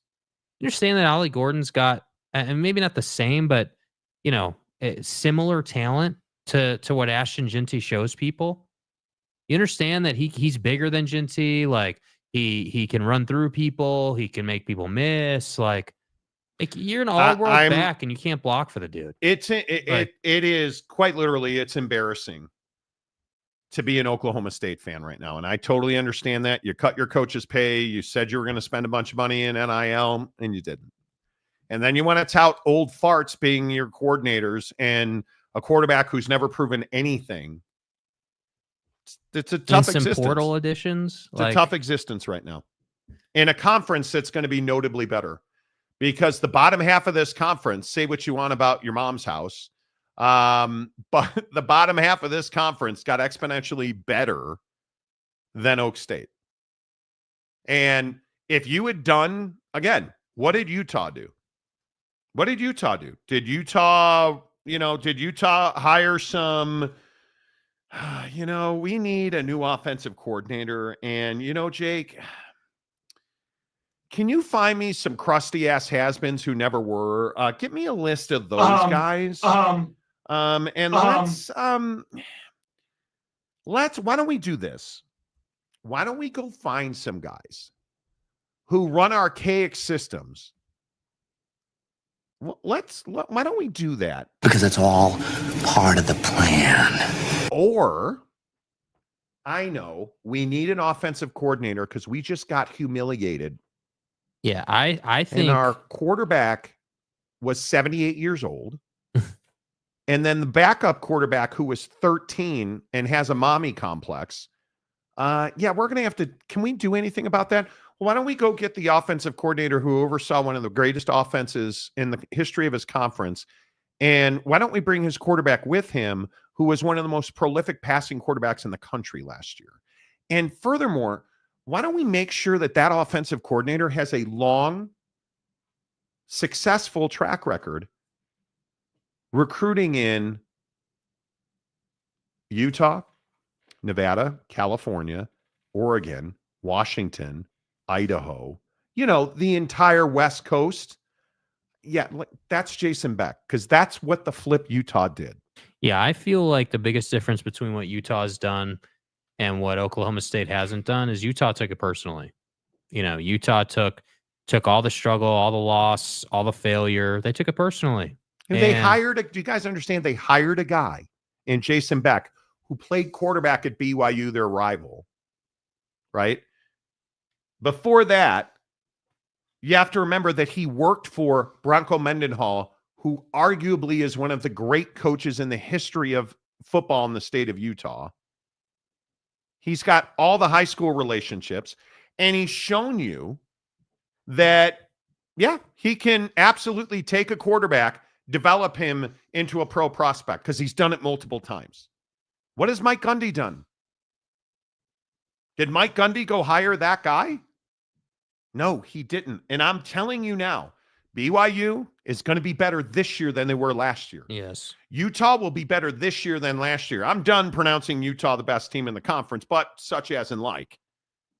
I would assume Kansas is going to be better this year than last year. And I still maintain if we're crowning people's ass before the season even starts, yeah, I'm going to crown Texas Tech. Because if that roster loses more than a game, you should hang Joey by a yard arm. Because I don't even know what that looks like. How does that roster lose more than one game? Bad coaching, bad play calling. You know. Yeah. This conference is way better, and you're not. So that's enough on Oak State. Real quick, I do need to know, DoorDash or Grubhub? Did you guys hear what DoorDash did? First of all, I hate food delivery services. If I want meatloaf, I'm going to yell at my mom to get me the meatloaf. Is he one of the best comedic actors ever, Will Ferrell? Ever. Yes. I think ever. Ever. If I want food delivery, I'm probably ordering a pizza. Yeah. I'm probably ordering a pizza, or I'm going to go pick it up. I'm not doing DoorDash. I mildly like Grubhub. Mm-hmm. But I think the fees are so incredibly, stupidly expensive. I don't think I'm willing to do that. Yeah, here's the thing. I think here's the deal. You know, I've had a way better experience with Grubhub than DoorDash. I think DoorDash. But you use Grubhub a lot more, right? Yeah, well, that's why I use it a lot more, because DoorDash has just never treated me well. And I think the problem is DoorDash got themselves into a little bit of a predicament during the pandemic and now up to this point, when they thought it would be a good idea to partner with restaurants to be the exclusive provider of delivery. I would agree with that. Because that means you were too committed to those restaurants or those food places, whatever, fast food, whatever kind of food joint it is. And that's really hurt them, in my opinion. I think that, again, I think that you get a better experience with Grubhub because you have more drivers using it because they can be in more areas, and you just have, I don't really have, like, I gotta be honest, dude, like, I don't use Grubhub on a weekly basis, but I probably use it like maybe twice a month, maybe, or something like that. And I don't really have issues. And I gotta tell you, the community that I live in has gates. There are multiple entrances to the community. It would be easy to get lost. And these folks don't really get lost. And I just track them on the app. I know when they're at the gate. I open the gate for them. They roll up to my house. Like, it's not that difficult. And I have to say, the other thing that I think is really interesting, and I don't know if there's any correlation or if this is just case by case, but I don't really deal with, when I use Grubhub, I don't really deal with messed up orders either. Like where it's just like the wrong bag or like whatever. Typically the order's correct. Driver leaves it right on the porch like I tell him to. We're good to go. How often do you use it? I think 2-3 times a month. Is Mountain Bikes is on Grubhub? Yeah. So that's how you get Mountain Bikes. That's how I get. Yeah. Mrs. Monty and I don't order out much food. We generally, if we do, it's pizza, and it's usually from a place called The Pie, and they're their own delivery service. Yeah. But last week we ordered a sandwich from a place called Capriati's. Delivery was fine, but it's so much more expensive to order food on those delivery services, because I don't know, you guys probably don't care about this because you're heartless hyenas. Right. The restaurant loses a ton of money when you do that. When you order Grubhub or DoorDash, it is wildly expensive for them, and they lose a lot of money on those orders. Uber Eats, I think, is a little different. It's less expensive, but they have less selection. So I don't know. I'm curious, in the comments section, do you guys order food delivery service? Backwoods Mike Smith, do not use Grubhub or DoorDash. Okay, there you go. Fat. Jesus. DoorDash or Grubhub? How about get your ass in the car and pick it up yourself? Attaboy. Sergeant Green, Uber Eats is cheaper and more reliable. Okay. Mom, meatloaf. We want it now. It's so good. So good. Wasikowskinator, DoorDash in Florida sucks. They always forget part of your order if you don't put a note on it. That is the worst. Mm-hmm. The worst. Best food delivery service was the Roach Coach gut truck in the military. Bro, when I worked at Fox Sports in LA, every day there was a Roach Coach that had the best Mexican food on it. And every day I would get an egg white, chicken, and black bean burrito. And oh my God, Tyrese Halliburton hurt his wrist. Left wrist. Oh, that's a huge problem. 38-24, Indiana trails Cleveland. 8:14 to go in the second Left quarter. wrist. Got to tape that up, dude. Can't leave a game like that. Ooh. And he looks like he is in pain. But yeah, the Fox Sports food truck was grand. Joseph Harper, who, by the way, I like your prize picks. I saw your DM. Big Daddy Magic is on a run of sending me videos. Do I play some of those? No. Wait. Joseph Harper. Grubhub has partnered with Amazon Prime and waive their delivery fee if you are with Prime. Really? Did not know that. I did not know that. Fat. Jesus. DoorDash teabagged your fries.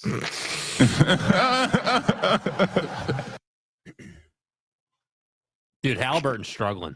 Just the visual of some dude dropping his nuts on my fries, done. I guess we had French fries last week. I love me some French fries. I haven't had them in a long time. My favorite food is chicken tendies and fries. Love Muscle R.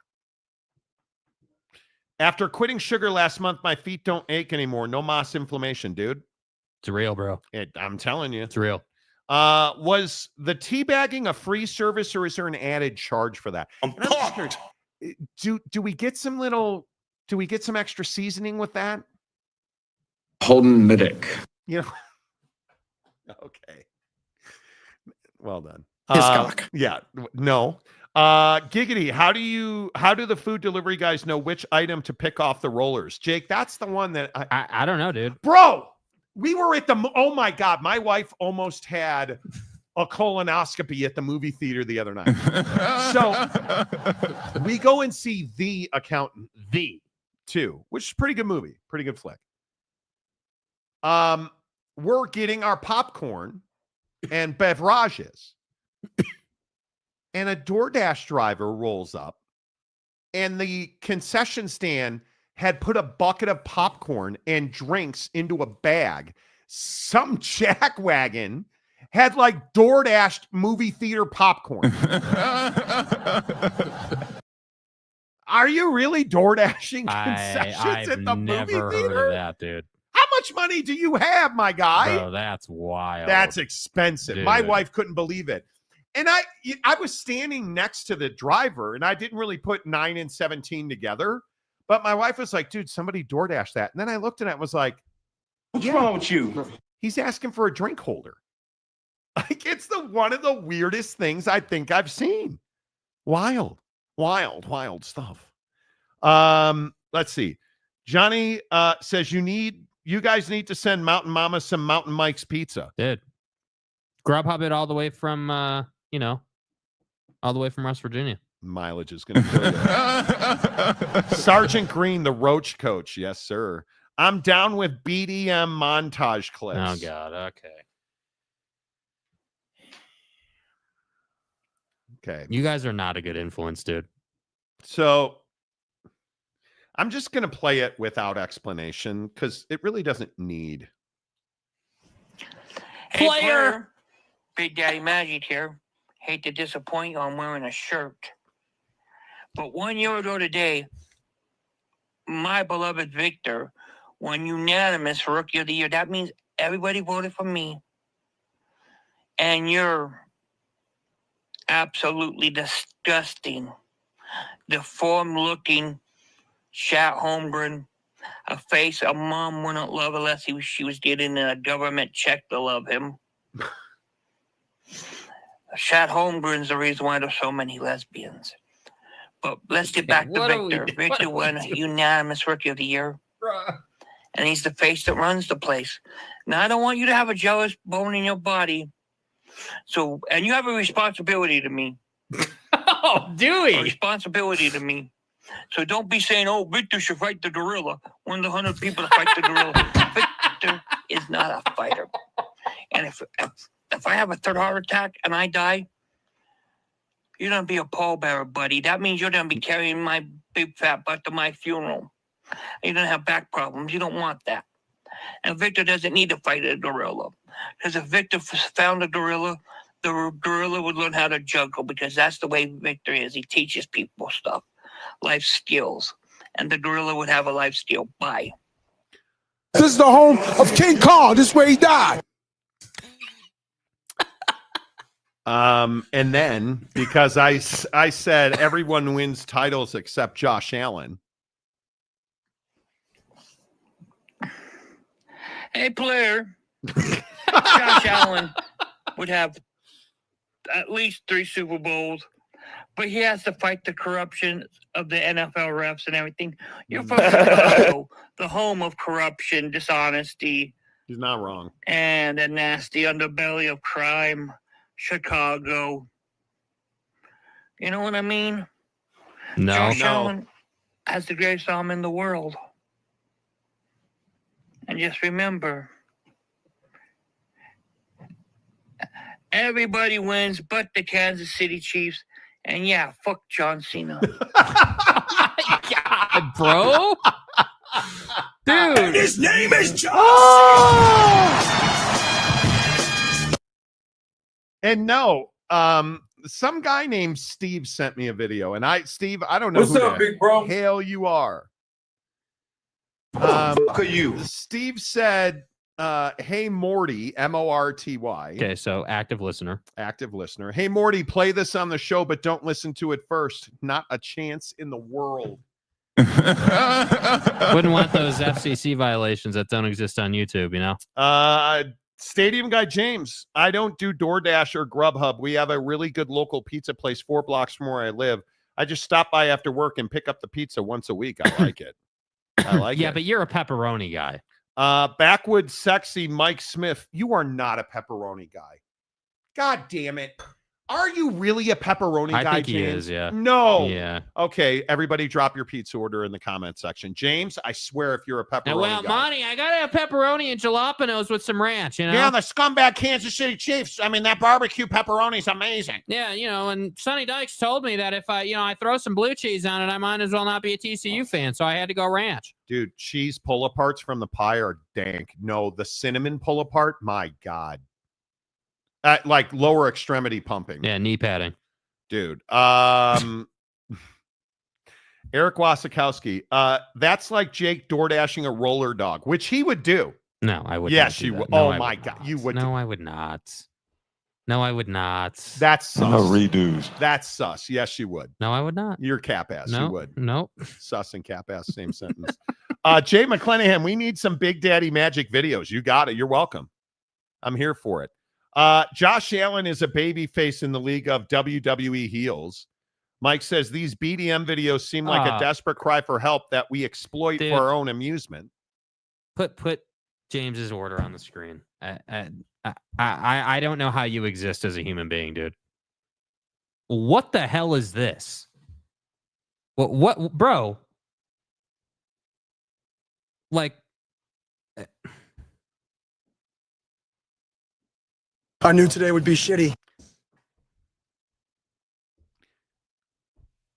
What do I even? That's not a pizza order, you scumbag. You put Satan's testicles on a half hamburger pizza. Yeah, boy. No man likes black olives. Nobody. No, I thought that was going a different direction. What? No. Yeah. See, Kim Coulter, I can get down with a Philly cheesesteak pizza. You know. I can get a combo from the pie. Okay, I can get down with that. You know.